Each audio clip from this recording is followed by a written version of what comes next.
तो जब आप ये पढ़ रहे थे, जब आपके दोस्त, आपके साथ के दोस्त जब पार्टियां कर रहे थे, घूम रहे थे, शादियां कर रहे थे, तब आपको बुरा नहीं महसूस हो रहा? एक्चुअली मैं मेरे रोल मॉडल मेरे नाना जी रहे हैं। पापा ने उनको देखा है और उन्हें हमारा रोल मॉडल बनाया है।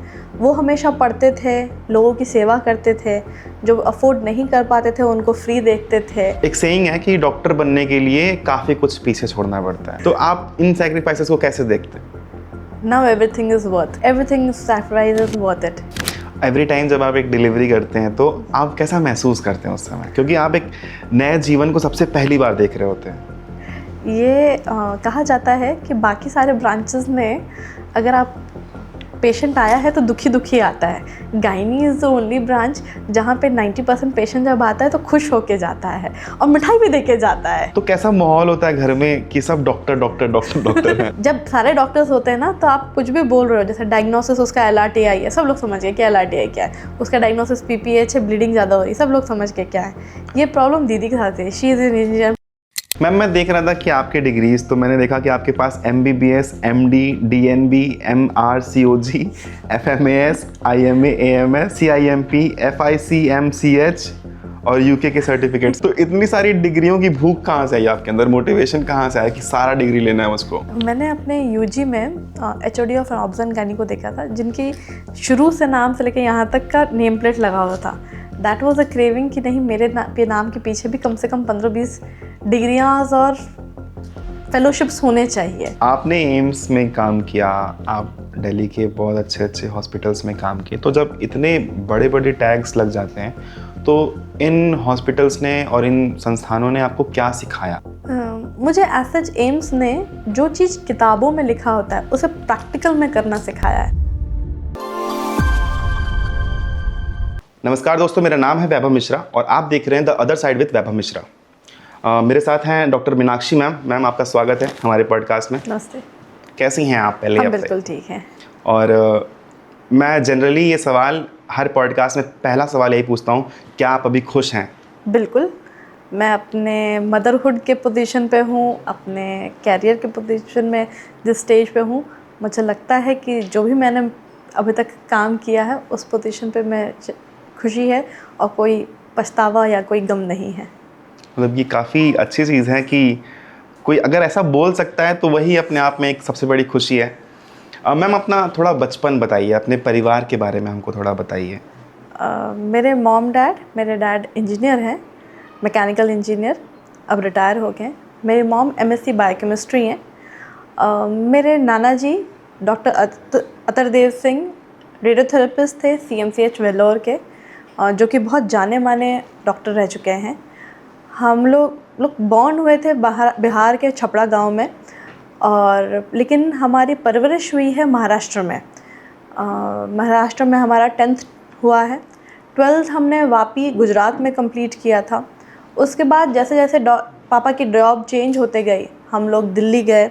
दिल्ली के बाद मैंने रेलवेज़ ज्वाइन किया था, वहाँ से हम मुरादाबाद, फिर मुंबई और फिर दिल्ली के कुछ हॉस्पिटल्स में काम की थी। और इसके बाद PG कंप्लीट होने के बाद, PG उत्तराखंड ऋषिकेश में होने के बाद मैं देवरिया में, जब शादी हो गई तो मैं देवरिया में हूँ। मतलब अगर मैं ध्यान से देखूं तो इतना डाइवर्सिफाइड है। आप बिहार से निकल के महाराष्ट्र, फिर महाराष्ट्र से दिल्ली, दिल्ली से ऋषिकेश, ऋषिकेश से दिल्ली, देवरिया वापस। लगभग नॉर्थ इंडिया के सारे स्टेट्स को कवर कर, नॉर्थ इंडिया के 7 स्टेट्स को कवर कर लिया है। तो ये कैसा एक्सपीरियंस है? कैसा मतलब बिहार के छोटे से गाँव से निकल करके आप अभी सब लगभग सब बड़े बड़े अस्पतालों में, एम्स में आपने काम किया हुआ है, कैसा एक्सपीरियंस है आपका ये? देखिए, लोग कहते हैं कि एक जगह से दूसरे जगह जाने के बाद आप उस एरिया में, कल्चर में ढल नहीं पाते हैं, लेकिन मैंने लोगों के भावनाओं को ज़्यादा समझा है रादर दैन कि उनके लैंग्वेज को नोटिस करो। जैसे फॉर एग्जांपल महाराष्ट्र में जो लैंग्वेज टॉकिंग करने का, तू काय करतोस, मतलब तुम क्या कर रहे हो, ये चीज़ को अगर कोई हिंदी भाषा सुनता था तो बोलता था तूने कैसे बोल दिया। हाँ। हम तुम बोल रहे हैं, लेकिन वो उनका लैंग्वेज है, वो उस तरीके से बोलते हैं। तो जब आप उनके भावनाओं को समझोगे तो 90% आपको लगेगा कि कल्चरल में डिफरेंस नहीं है, लोगों के बोलने के तरीके में है। और अगर आप उसको समझते जाते हो भावनाओं को, तो कहीं कोई ढलने में प्रॉब्लम नहीं होती है।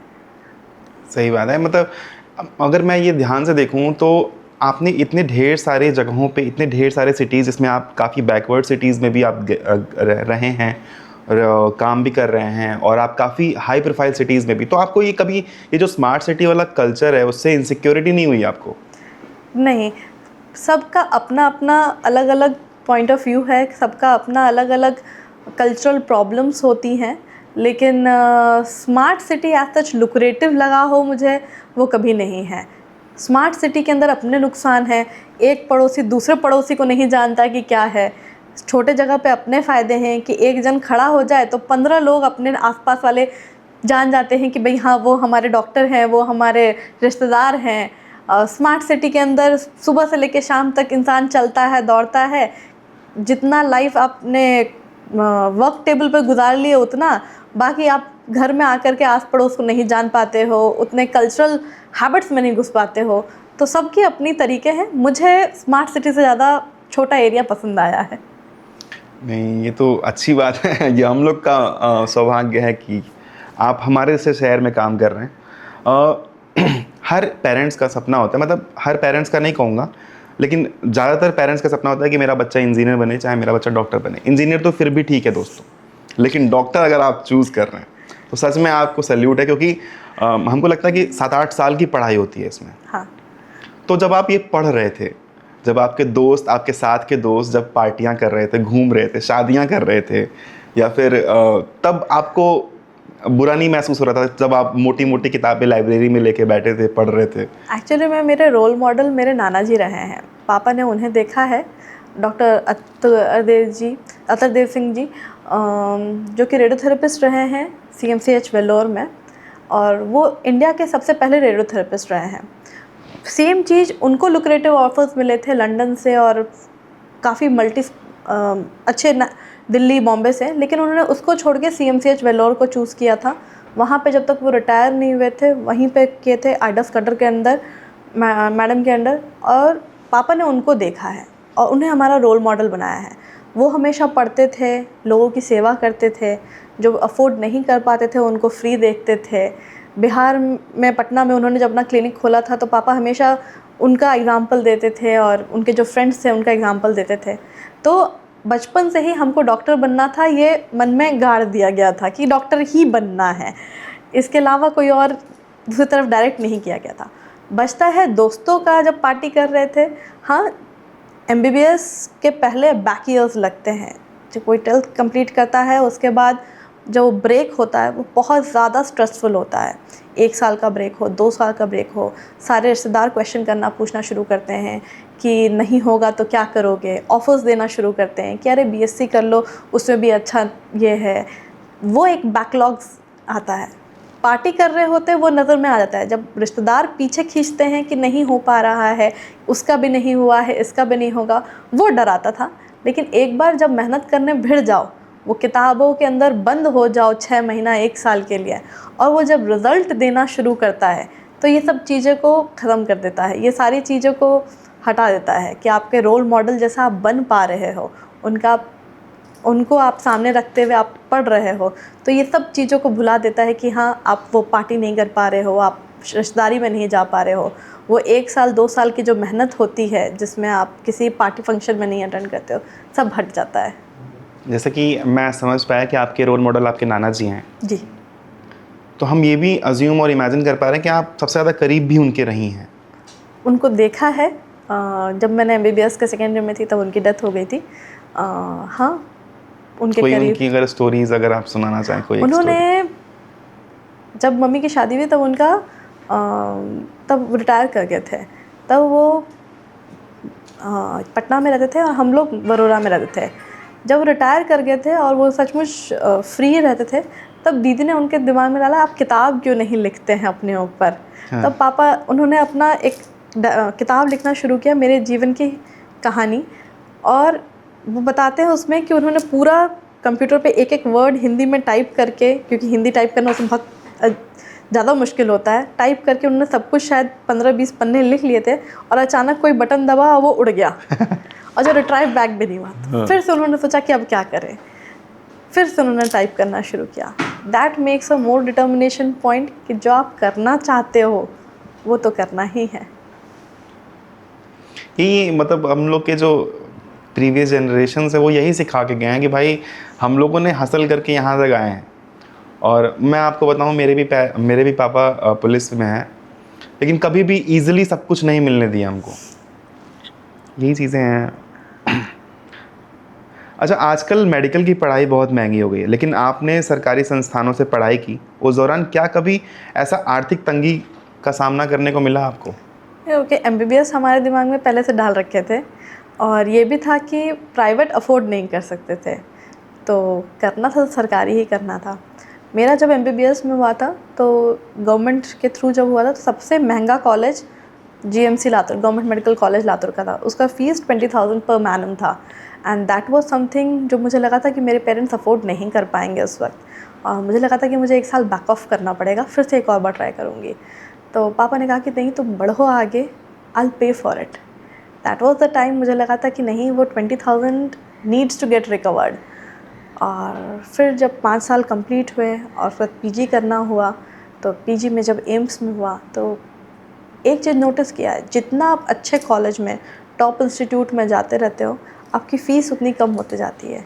एम्स की fees 7,000 per annum, including everything, staying cost. तो वो चीज़ बहुत इम्पॉर्टेंट रखती है कि विथ फाइनेंशियल कंस्ट्रेंट्स उन्होंने कहा कि नहीं, अब बैकल ऑफ नहीं करो, हम अरेंज कर देंगे। तो उसको हमेशा ध्यान रखा है, और सरकारी से ही निकालना था। तो जब पेरेंट्स बोलते हैं ना कि तुम आगे बढ़ो, हम हैं, तो ये दुनिया की सबसे ज़्यादा ताकतवर फोर्स है ये।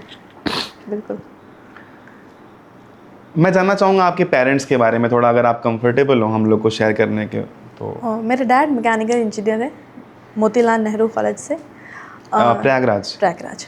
वाह। जब उनका वहाँ से हुआ था तब ही गॉट अ गवर्नमेंट में नौकरी निकली थी। एंड मॉम डैड बोलते हैं जब हम छोटे थे तब प्राइवेटाइजेशन ऑफ हॉस्पिटल्स, मतलब फैक्ट्रीज़ हो रही थी, और उसमें वो ट्रैक्टर की फैक्ट्री जो है वो प्राइवेटाइज हो गई। 3-4 साल जब तक हम बिल्कुल 1 ईयर 2 ईयर 3 ईयर्स के रहेंगे, वो उनका बिल्कुल स्ट्रगल पीरियड था, जब कोई हाथ में नौकरी नहीं थी, and everyone was fighting in court कि जो हमारी सरकारी नौकरी लगी है वो गवर्नमेंट अब हमें नौकरी नहीं दिलवा रही है, क्योंकि आपको गवर्नमेंट ने नौकरी दी है UPSC के थ्रू और आपको नौकरी नहीं मिल रही है। तो वो उनके लिए बहुत स्ट्रगल पीरियड था। फिर वो 5 साल 7 साल स्ट्रगल होने के बाद जब हमने होश संभाला तब हम महाराष्ट्र में थे। तो मेरा 10th पूरा महाराष्ट्र में गुजरा है, और महाराष्ट्र का एक कैंपस था वरोरा में, तो जहाँ के अंदर ही एक स्कूल था, सेंट एनिस स्कूल। तो हमारा बचपन हंसते गुजरा है, आम के बगीचे, बड़ा बड़ा प्लेग्राउंड सब देखा है हमने। और फिर जब मेरा 10th कंप्लीट हुआ था, अनलकीली उस वक्त एक डाउनफॉल हुआ था जिसमें काफ़ी लोगों की नौकरी निकल गई थी। सबसे बड़ा सेंसेक्स डाउन हुआ था उस वक्त 2008, एंड उससे फिर पापा की नौकरी चली गई थी, and that was the time again we strayed. और वो शायद 5 साल तक रहा था।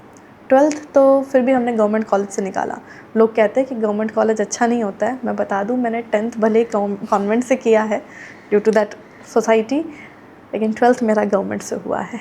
मैं अब आजकल की बात अगर छोड़ दें तो आज से 4-5 साल पहले लोग ऐसा बोलते थे कि अगर आप गवर्नमेंट कॉलेज में 60% ला रहे हैं और इंग्लिश मीडियम कॉलेज में आप 90% ला रहे हैं तो इक्विवेलेंट है। तो मेरा 12th गवर्नमेंट कॉलेज से हुआ है, और वापी में रहते हुए आई यूज़ टू शटल डाउन, क्योंकि मेरा 10th महाराष्ट्र गवर्नमेंट से हुआ था, 12th मुझे महाराष्ट्र से करना था। I use to shuttle down for 3 hours from Vapi to daily travel to Dahanu, a place जहाँ पे गवर्नमेंट कॉलेज पहला कॉलेज था 11th-12th का, जिसमें पढ़ने जाती थी। उस शटलिंग डाउन के अंदर वो लेडीज़ बोगी के अंदर घुसना एंड उसके अंदर एक सीट मिल जाना बड़ी बात होती। लेकिन मैंने, जहाँ तक मुझे याद है, उस टाइम पे मेरे हाथ पे कुछ स्क्रिबल्ड आउट रहते थे, इसको याद करते हुए जाना है, याद कर रही हूँ। कोई सीट मिल गया तो ठीक, नहीं मिला तो खड़े खड़े उस स्क्रिबलिंग को याद कर रहे होते थे। और उसमें वो बेचने आता था चाट मसाले, and I used to wait कि कोई बात नहीं, मैं इसे खा नहीं कर सकती हूँ क्योंकि आई कांट अफोर्ड इट। फिर घर पे जाके खाना खाती थी। कभी कोई लेटने का जगह मिल जाए तो उस 20 मिनट्स में नाप ले लेती थी, फिर घर आने के बाद पढ़ती थी। That was a stressful area. उसके बाद मेरा 1 साल का ब्रेक हुआ था and that was again a recession area. जिस वक्त डैड की नौकरी नहीं थी, जो मैं बता रही हूँ कि after 12th second set back जो लगा था, जिस वक्त हमने दिल्ली शिफ्ट आउट करने का प्लान किया था कि दिल्ली में कुछ ऑफर्स हैं रखे हुए लेकिन वापी में नहीं हो रहा था।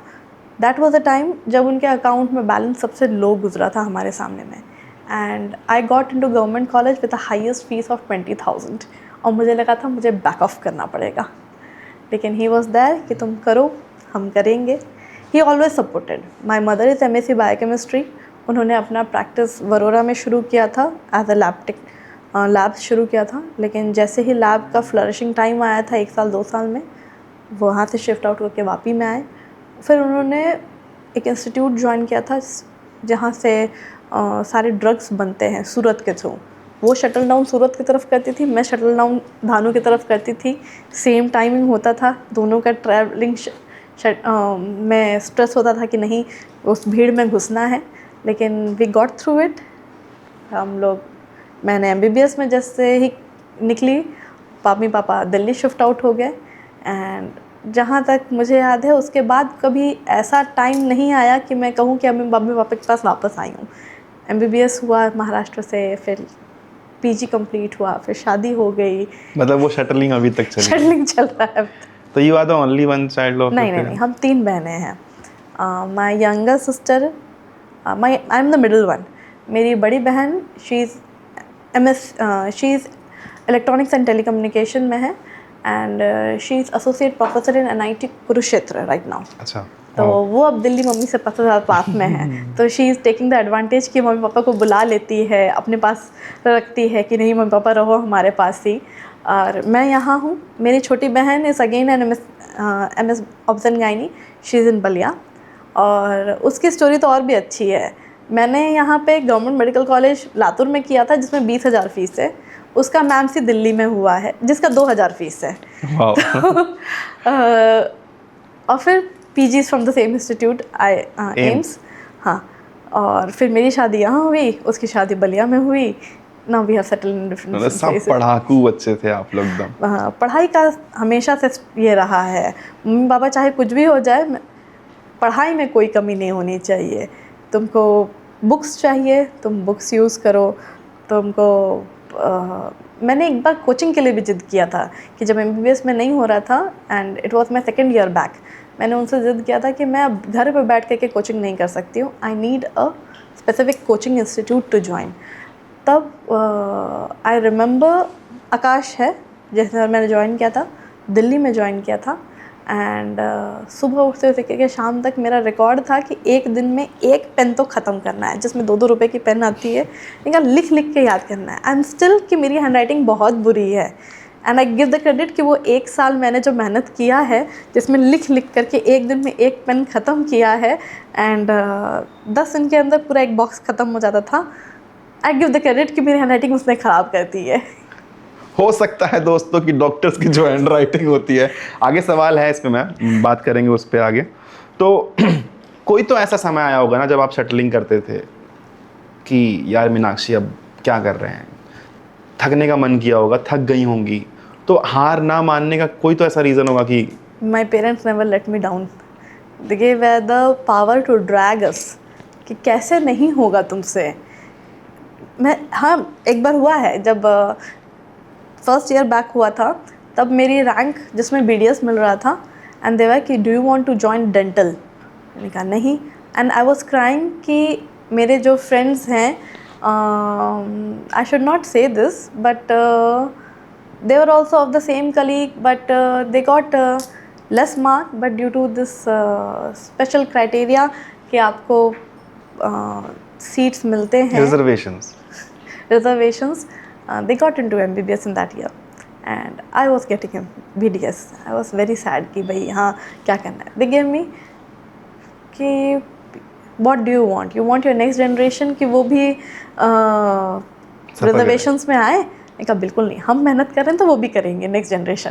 मैंने कहा दैट गेव मी स्ट्रेंथ कि नहीं हम कर सकते हैं, हम करेंगे, हम पीछे नहीं होंगे। आई क्राइड वेरी मच कि भाई नहीं, मुझसे सेकेंड ईयर में भी बैकलॉग रह गया, हम नहीं कर पा रहे हैं, then there was a driving force जो उन्होंने खींचा कि नहीं तुम कर सकती हो, तुम बताओ तुमको क्या चाहिए।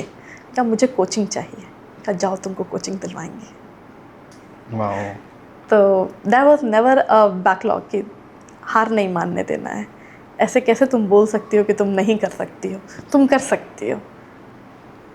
और आप स्कूल में भी हमेशा से स्टूडियस थे? नहीं नहीं नहीं, ये स्टूडियसपन हमारे 10th के बाद से आना शुरू हुआ है। जब पापा का डाउनफॉल होना, रिसेशन आना शुरू हुआ है, उसके बाद से स्टूडियस बनना शायद हम शुरू किए हैं। दैट इज़ अ सेइंग ना कि जब आप बिल्कुल किल्लत में रहते हो तो आप मेहनत करना ज़्यादा शुरू करते हो। दैट वाज अ टाइम कहीं ना दैट कहीं वो चीज़ें ट्रांसफ़र होती हैं आपके ऊपर। नाइस।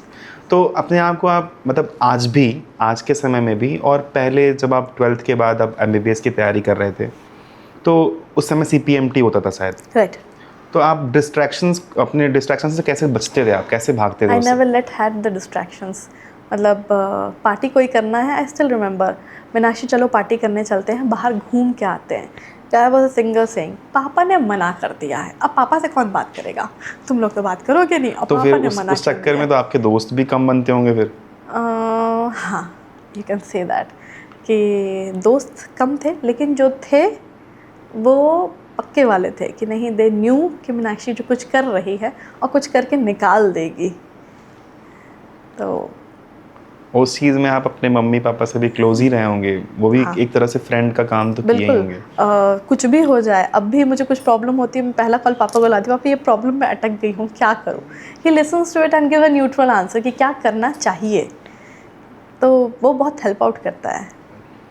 अच्छा, थोड़ा फास्ट फॉरवर्ड करते हैं। आप डॉक्टर बन चुकी हैं, आप एक हॉस्पिटल में हैं, आपको अपना पहला मरीज याद है अच्छा, जिसकी की पूरी जिम्मेदारी आपके ऊपर है? एज सच पूरी जिम्मेदारी वाली बात जब आती है तो ना पीजी में ना यूजी में आपके पास हेड ऑफ़ इंस्टीट्यूट होता है, डिपार्टमेंट होते हैं, एसआस होते हैं। दे टेक केयर कि आपने कुछ किया हो, दे लुक ओवर इट कि तुमने क्या गड़बड़ किया है, फिर उसके बाद हेड देखेगा। तो वी हैव मल्टीपल, जिसमें आप कोई भी गड़बड़ी करो तो वो देख लें। प्राइवेट में आने के बाद ये थोड़ी चीज़ें कम हो जाती है कि you are whole and soul, कि आपने जो देखा है, आपने जो मरीजों को ट्रीट करना शुरू किया है, आप ही उसका जिम्मेदारी हो। Luckily my father in law is an ऑब्जन गायनी, और मैं कहीं अटकती हूँ तो उनसे पूछ लेती हूँ कि क्या करना है। तो इस बात के मैं अपने आप को लकी मानती हूँ कि डॉक्टर अशोक कुमार राय जो मेरे फादर इन लॉ हैं, 27 ईयर्स से हैं, and he is a big shot name in whole Deoria and district, I और agree. He is my mentor here. And he is father in law also. Nice. एक saying है कि doctor बनने के लिए काफ़ी कुछ पीछे छोड़ना पड़ता है, तो सेक्रीफाइसेस होते हैं, माँ बाप के सेक्रीफाइसेस होते हैं, आपके सेक्रीफाइसेस होते हैं, डॉक्टर बनने के बाद भी सेक्रीफाइसेस होते हैं, तो आप इन सेक्रीफाइसेस को कैसे देखते हैं? Now everything is worth. जब पेशेंट ये कहता है कि मैडम आपने हमारे लाइफ में एक नया क्रिएटिव बच्चा लाया है या आपने हमें ठीक कर दिया है, everything sacrifice is worth it. Every sacrifice, every time spend on those books, और एवरी जो मेहनत किया है उस सब चीज़ भुला देता है, कहता है कि हाँ जो मैं कर रही हूँ बेस्ट कर रही हूँ। एवरी टाइम जब आप एक डिलीवरी करते हैं तो आप कैसा महसूस करते हैं उस समय, क्योंकि आप एक नए जीवन को सबसे पहली बार देख रहे होते हैं? ये कहा जाता है कि बाकी सारे ब्रांचेस में अगर आप पेशेंट आया है तो दुखी दुखी आता है, gynae is the only branch जहाँ पे 90% पेशेंट जब आता है तो खुश होके जाता है और मिठाई भी दे के जाता है। तो this is thanks to the branch I have chosen कि मेरे ब्रांच के अंदर वो खुशी हमेशा मिलती रहती है। और जब सबका चेहरे पे खुशी रहती है तो फिर और अच्छा लगता है। अच्छा, जब कॉम्प्लिकेशंस होते हैं तो व्हाट यू डू? कुछ कॉम्प्लिकेशंस पहले से नोन होते हैं, जैसे बीपी बढ़ा है, शुगर है, तो उसके बारे में हमने पेशेंट को पहले बता दिया होता है। लेकिन कुछ कॉम्प्लिकेशंस ऑन टेबल पता चलती है, जैसे बच्चा बाहर निकला, यूट्रस कॉन्ट्रैक्ट नहीं कर रहा और ब्लीडिंग बहुत हो रही है, जिसके लिए पेशेंट के रिलेटिव्स बिल्कुल रेडी नहीं होते हैं। मैंने नोटिस किया है जितना आप पेशेंट के रिलेटिव्स या पेशेंट से खुल के बात कर लो कि नहीं ये कॉम्प्लिकेशन आ सकता था, जो कि आया है, उसके लिए हमको ये ट्रीटमेंट देना पड़ रहा है और हम पूरी कोशिश कर रहे हैं। पेशेंट के रिलेटिव्स और पेशेंट इस बात को पूरा समझते हैं कि हाँ कॉम्प्लिकेशन कभी भी आ सकता है और उसके लिए मैडम जो कर रही हैं वो ठीक कर रही होंगी। हाँ, कई बार होता है कि वो मुझे यंग समझते हैं तो मैं पापा को बुला लेती हूँ, पापा जी आइए। जब वो बोलते हैं तो सब लोग समझ जाते हैं कि नहीं, जो सर बोल रहे हैं वो सही बोल रहे हैं।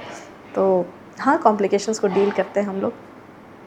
अच्छा, कैसा माहौल घर में? बाय द वे, मैं थोड़ा सा बताऊं, मैम के father in law Ashok Kumar Rai is a very renowned gynaec of Deoria.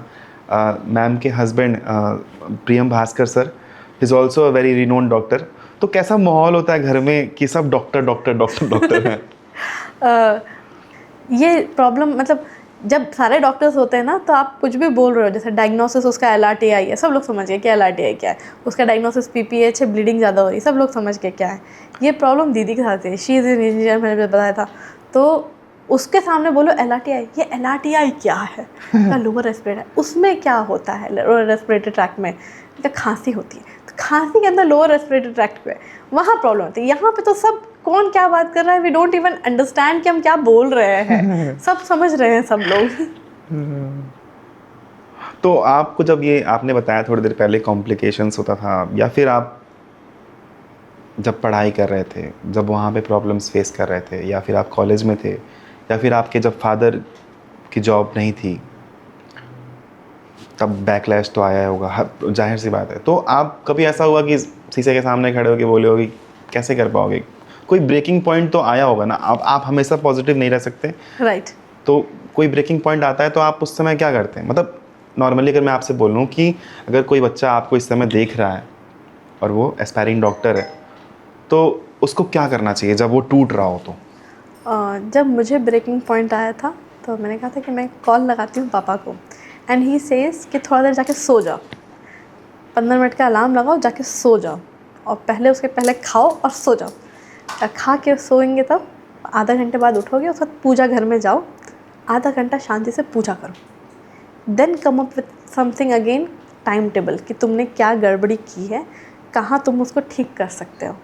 And बात मानिए, जब शांत दिमाग पूजा घर से होके आता है और वो टाइम टेबल बनता है, दैट वर्क स्टिल। मतलब अब भी कोई मेरे पास पेशेंट आता है, बोलता है कि ये स्ट्रेस है, वो स्ट्रेस है, बोलती हूँ आधा घंटा जाओ पूजा घर के अंदर, बैठो, कुछ नहीं करो, सिर्फ बैठे रहो, यू विल फाइंड पीस।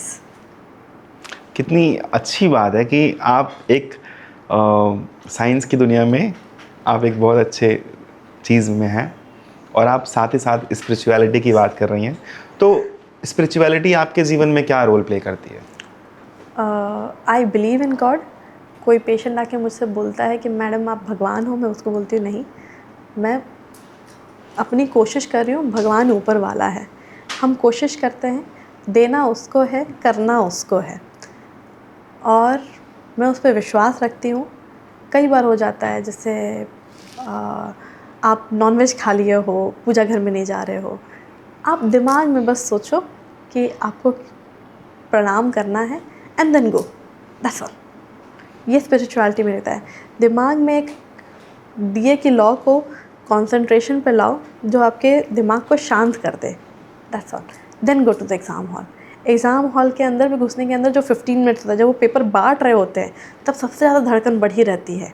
उस धड़कन को शांत करने का समय होता है, और वो उस वक्त आँख बंद करके 2 सेकंड के लिए आइज़ क्लोज़ करके जब आप किसी चीज़ पे ध्यान कर लो, किसी भी चीज़ पे, आप दिए की लॉ पे करो, आप ओम का जाप करके करो, that will give calmness in your rhythm of heartbeat, और वो आपको अपने कंसंट्रेशन में मदद करेगा। अभी आपकी लाइफ में स्पिरिचुअलिटी कैसे, मतलब आप डेली पूजा करना ही करना है, पूजा करते हैं, और हमको ये पूरा विश्वास है कि हर दिन कुछ ना कुछ तो ऐसा कोई कॉम्प्लिकेशंस तो हर दिन ही आते होंगे। तो हाउ, मतलब स्पिरिचुअलिटी क्या रोल प्ले करती है तब अभी आपके जीवन में? तब तो आपने एग्ज़ाम हॉल का बता दिया, अभी कैसा रोल प्ले करती है? अभी तो हम थैंकफुल मोड में ज़्यादा रहते हैं कि जो भी दिया है आई एम वेरी थैंकफुल, और हमेशा कृपा बनाए रहे, इसी मोड में रहते हैं कि नहीं कॉम्प्लिकेशंस और ज़िंदगी में ना आए, जितना दिया है उसके लिए धन्यवाद देते हैं, इतना ही। हाँ, लाइफ में कभी कोई अटकते हैं, फिर वापस अपने बैक मोड पे जाते हैं कि नहीं, दिमाग शांत करो और जहाँ कॉम्प्लिकेशन है उसका सॉल्यूशन ढूंढो।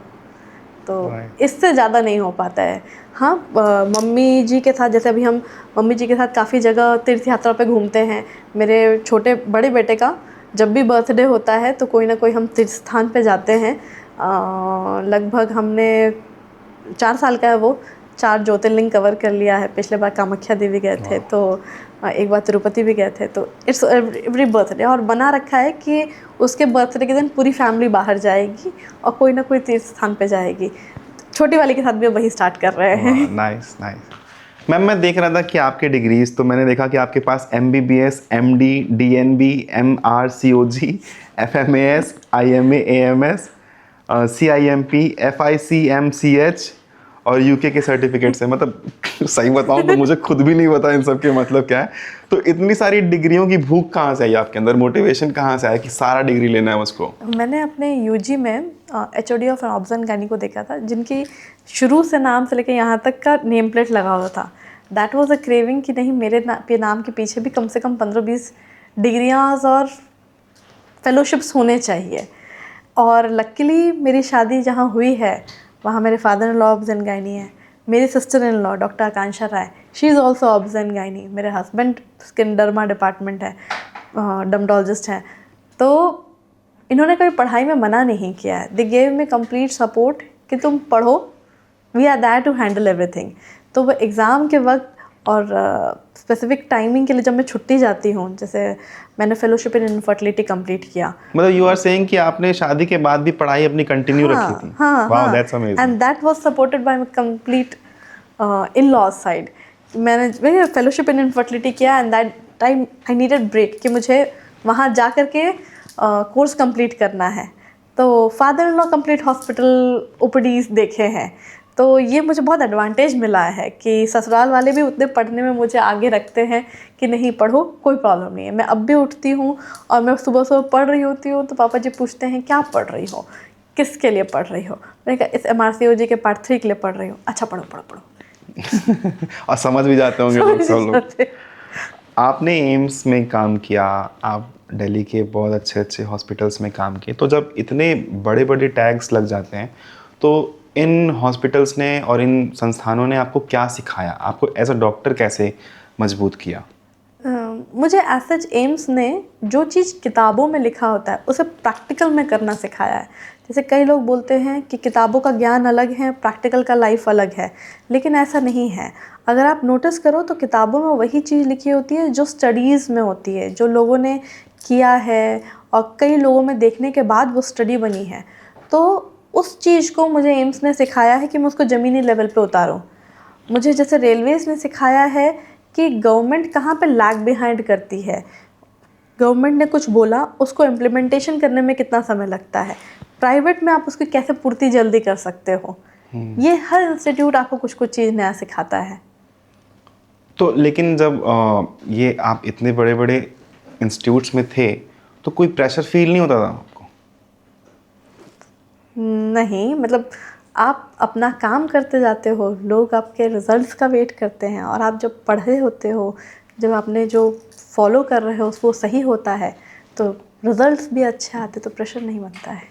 चूँकि हम देवरिया से ही हैं तो, और मैम भी देवरिया में ही हैं, और जिस चीज़ के लिए हम लोग सौभाग्यशाली भी हैं मेरे भी घर वाले मैम के पास ही जाते हैं। अच्छा, थैंक यू। तो व्हाट्सएप पे मैंने एक वीडियो देखी जिस पे मैम IMA के स्टेज पे यंग नेशन डॉक्टर अवार्ड से सम्मानित की जा रही थी। तो ये एक्सपीरियंस कैसा था आपका?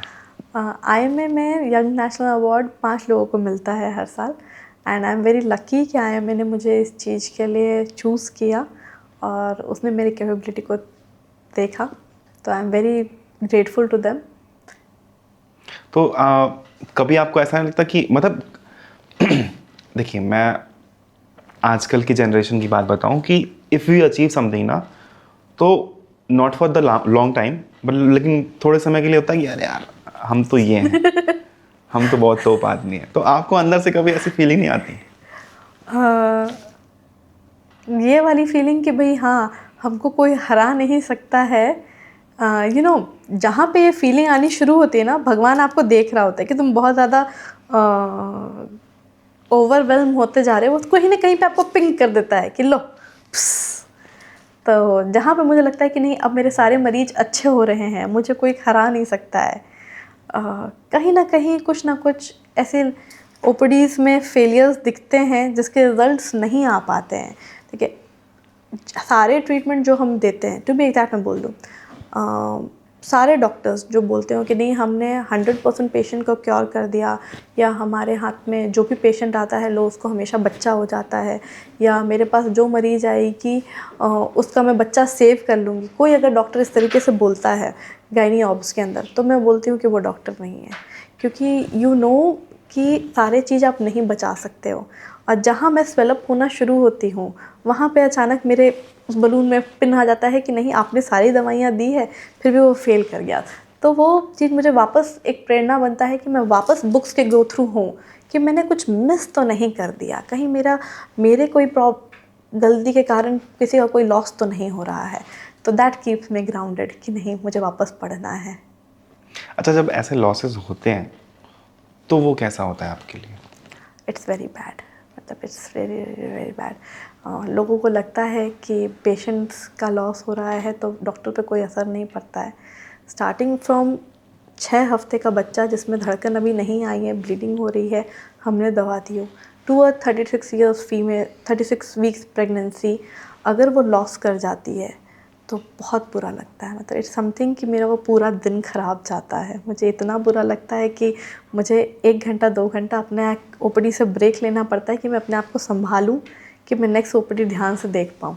लेकिन हाँ, फिर वो धीरे धीरे करके वापस हम ब्रेक थ्रू के थ्रू वापस आते हैं, और वो चीज़ एक प्रेरणा बनती है कि मैं नेक्स्ट पेशेंट को और ध्यान से समझाऊं जो मैं समझाना चाह रही हूँ। जैसे कई बार पेशेंट ये बात समझता नहीं है कि जो डॉक्टर लाइन बोल रहा है कि अपने बीपी पे ध्यान दो, they take it very grantedly, अच्छा बीपी तो हमारा नॉर्मल है, और वो जब बीच में बीपी शूट आउट करके कभी लॉस में जाता है तो मैं उसके बाद शायद हर पेशेंट को ध्यान से अपने पास ओपीडी में बैठा करके कि नहीं तुम बीपी नाप करके मुझे चार्ट बना के दोगे, वो शुरू कर देती हूँ। तो कहीं ना कहीं एक प्रेरणा मतलब इट बनता है। Affects you. Really it affects everything. If I am not wrong, MBBS और एमडी कर लेने मात्र से ही एक डॉक्टर प्रैक्टिस कर सकता है? हाँ, एमबीबीएस के बाद ही कर सकता है। तो इतनी ढेर सारी जो डिग्री है आपके पास, वो किसी कंपटीशन की वजह से है या सिर्फ आपको इच्छा थी करने की इसलिए? मेरा मन था and I feel doctor should never learn stop reading. मतलब अगर कोई डॉक्टर है तो उसको अपने ज़िंदगी में 2 से 3 घंटे समय निकालना चाहिए, किताब लेके पढ़ना चाहिए। पुराना ही पढ़ो, रिवाइज़ करो, नया पढ़ो, नए जानकारी लो, रीसेंट एडवांसेस देखो, सब बहुत कुछ है, वास्ट वैराइटीज़ पढ़ने के लिए। और किसी को लगता है कि मैंने पढ़ लिया था 2 साल पहले, अभी पास आउट हुई हूँ, मुझे सब कुछ याद है। It's wrong. आप भूलते हो, आप नया चीज़ याद करते हो, आप नया चीज़ को रिवाइज़ करते हो। कुछ गाइडलाइंस हमको लगता था कि अभी 2 साल पहले ही तो गाइडलाइंस चेंज हुआ, अभी कौन चेंज करेगा उसको।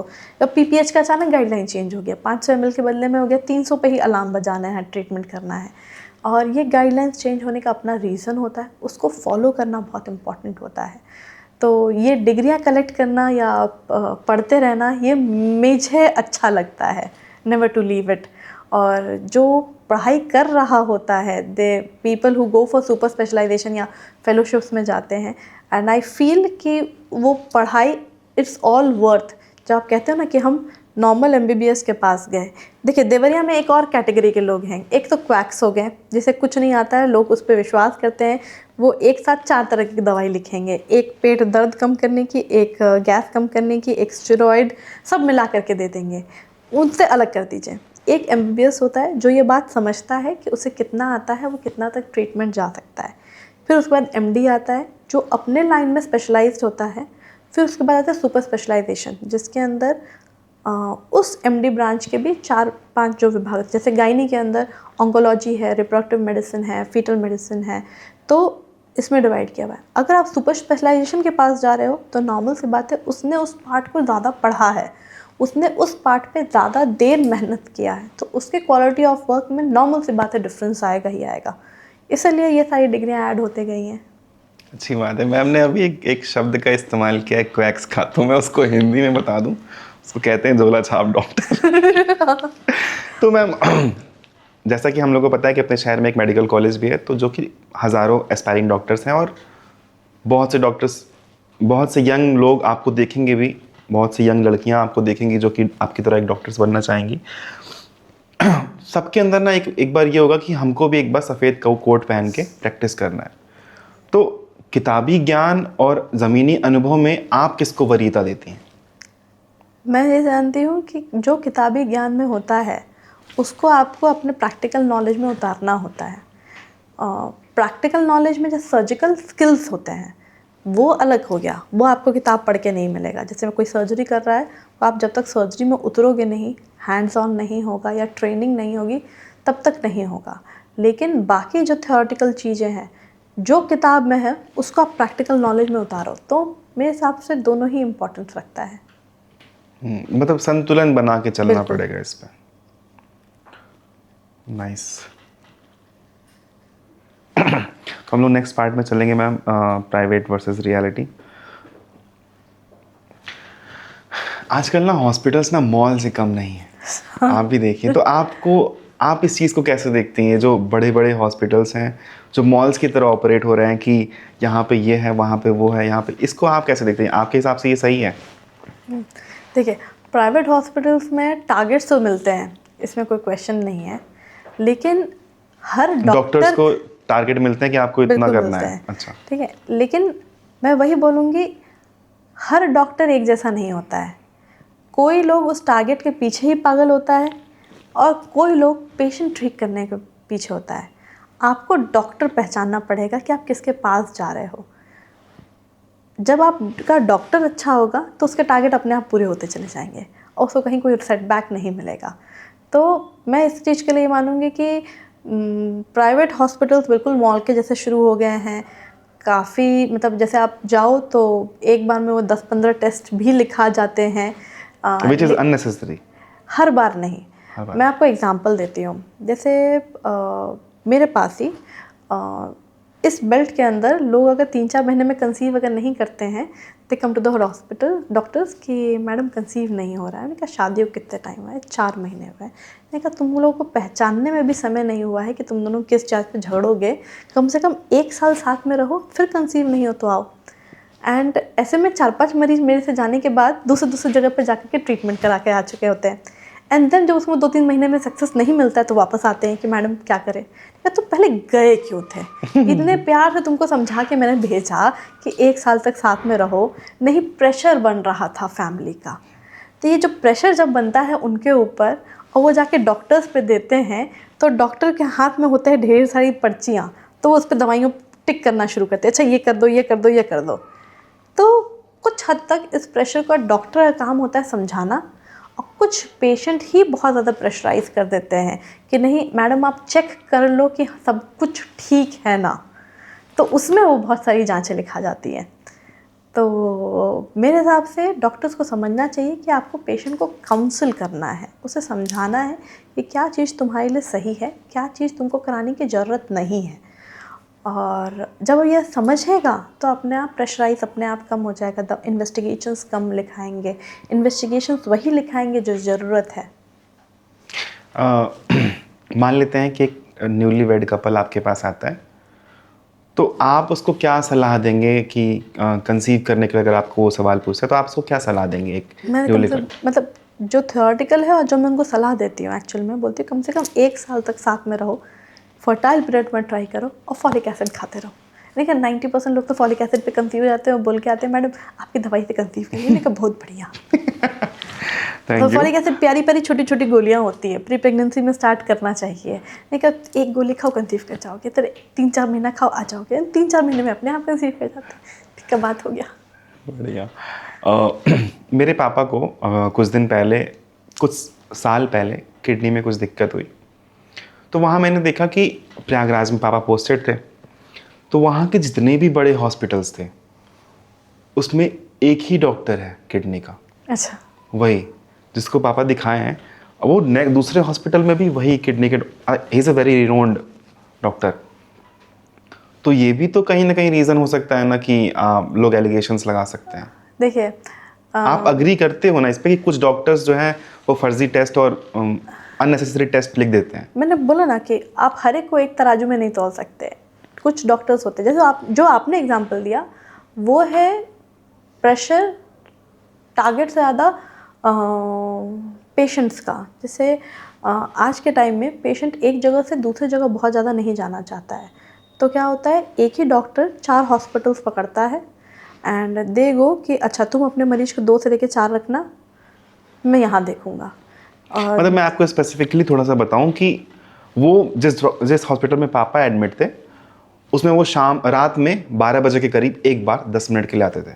हाँ और बाकी फिर वो उनका खुद का भी एक क्लिनिक था। हाँ, तो वही तो बोल रही हूँ, पेशेंट्स जब एक पॉइंट पे जब कम रहते हैं तो एक ही डॉक्टर 4-5 हॉस्पिटल पर। ये चीज़ प्राइवेट इंस्टीट्यूट में, और टू बी एग्जैक्ट दिल्ली में, बॉम्बे में, जो मेट्रो सिटीज़ हैं उसमें बहुत कॉमन है कि एक ही डॉक्टर 5-6 जगह पकड़ता है, सबको 2-2 घंटा समय देता है एंड दे बिलीव कि पेशेंट उस जगह पे आना प्रेफर करेगा। कुछ गलतियाँ टीपीए के कारण होती है। फॉर एग्जांपल मैं कहूँ कि कुछ पेशेंट जाते हैं कि यहाँ पे ये टीपीए है, मुझे सुविधा मिलेगा तो हम यहीं दिखाएंगे। कुछ पेशेंट होते हैं कि ये हॉस्पिटल मेरे घर के पास है, हम यहीं दिखाएंगे। तो और उसमें एक डॉक्टर नहीं होता है, टू बी एग्जैक्ट आपके पास लिस्ट ऑफ डॉक्टर्स होते हैं, 5 से 6 डॉक्टर्स होते हैं। सुबह के 10 बजे से 12 बजे एक डॉक्टर, 12 बजे से लेकर 2 बजे दूसरा डॉक्टर, 2 बजे से 4 बजे दूसरा डॉक्टर। तो वो 4-5 जगह सेट करना शुरू करते हैं। आज के टाइम में जब पेशेंट दूर दूर जगह नहीं जाना चाहता है तो this is a more convenient thing. हाँ, अब वो डॉक्टर किस तरीके से पेशेंट को देख रहा है, वो वही टेस्ट लिख रहा है जो इम्पॉर्टेंट है, या वो लिख रहा है जो उसको लगता है कि पूरा पैनल होना चाहिए, वो डॉक्टर टू डॉक्टर वेरिएशन रहता है। अच्छा डॉक्टर जो अभी भी क्लिनिकल साइंस में बताया जाता है, जो अब भी एमबीबीएस बच्चों को बताया जाता है, पहले पेशेंट चेक करो। पेशेंट ने खांसी बोली, आप उससे हिस्ट्री लो, आप उसे चेक करो, आप उसको देखो कि क्या चाहिए, उसके बाद इन्वेस्टिगेशंस बनाओ जो आपका डिफरेंशियल्स बन रहा है उसके हिसाब से। तो अब भी अच्छे डॉक्टर्स हैं जो कि अपने क्लिनिकल पे ज़्यादा विश्वास रखते हैं, और अब भी कुछ ऐसे डॉक्टर्स हैं जो सिर्फ और सिर्फ रिपोर्ट्स पे ज़्यादा विश्वास रखते हैं। तो मैं मानूंगी कि हर डॉक्टर टू डॉक्टर वेरिएशन रखता है, लेकिन अब भी डॉक्टर्स हैं जो कि इस चीज़ को नहीं मानते कि एक साथ पूरा पैनल हो जाना चाहिए। तो मैं पूछता हूँ कि गलत क्या है कि अगर आप मतलब आप एक डॉक्टर है, मैं आपके पास आया तो आपको डाउट हुआ तो आपने अगर एक्स्ट्रा टेस्ट लिख दिया तो उसमें गलत क्या है?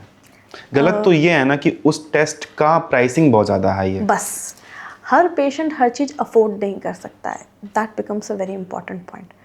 किसी पेशेंट के पास टाइम कम होता है, तब आप उनको बता दो कि we have this panel of test, आप करवा सको तो सारा करवा लो, नहीं करवा सको तो ये टेस्ट इंपॉर्टेंट है। फॉर एग्जांपल जैसे मेरे पास कोई इनफर्टिलिटी का पेशेंट आता है तो हमारे पास पूरा पैनल ऑफ टेस्ट है जिसमें सब कुछ होता है एंड दैट कॉस्ट्स।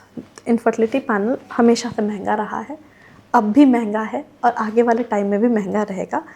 लेकिन जब पेशेंट होते हैं गरीब तो मैं उनको बोलती हूँ ज़्यादा मत करवाओ, सिर्फ मुझे 2 टेस्ट दो जो ज़रूरी है, बहुत ज़रूरी है। इससे मैं डिसाइड करूँगी कि मुझे बाकी टेस्ट कितने इंपॉर्टेंस रखते हैं, फिर उनका टाइम मैं पूरा लेती हूँ। नॉर्मली जो महंगे टेस्ट होते हैं वो आप 1 महीने में कंप्लीट कर दोगे। अब जब मैं उनको सिर्फ 2 टेस्ट लिखी हूँ, that will take me around 2 to 3 months कि मैं उनको पहले टेस्ट करूँ ट्यूब टेस्ट जो महीने के 5वें से 10वें दिन होता है, फिर मैं हार्मोन्स की टेस्ट उसके बाद का वेट करूँ, या मैं फॉलिकुलर स्टडी के बाद वेट करूँ। तो कॉस्टिंग कम तो हो जाती है लेकिन टाइम पूरा लेता है। तो इट डिपेंड्स मोर अपॉन कि आपका पेशेंट किस तरीके से वेरिएशन मांग रहा है। कुछ होते हैं कि नहीं हमारा सैंपल बस एक बार निकलना चाहिए, उसमें जो टेस्ट करना है कर लो, तब मैं उनको ANC प्रोफाइल और डुअल मार्कर एक साथ लिखना प्रेफर करती हूँ। कुछ लोग होते हैं कि नहीं मैडम इतना अफोर्ड नहीं कर सकते हैं, तो नहीं अफोर्ड कर सकते हो कोई इशू नहीं है, get only a TIFFA scan done, उतना अफोर्ड मत करो। तो it depends more on patient to patient rather than मैं कहूँ कि इसको मैं एक जनरलाइज बास्केट में डाल दूँ। राइट।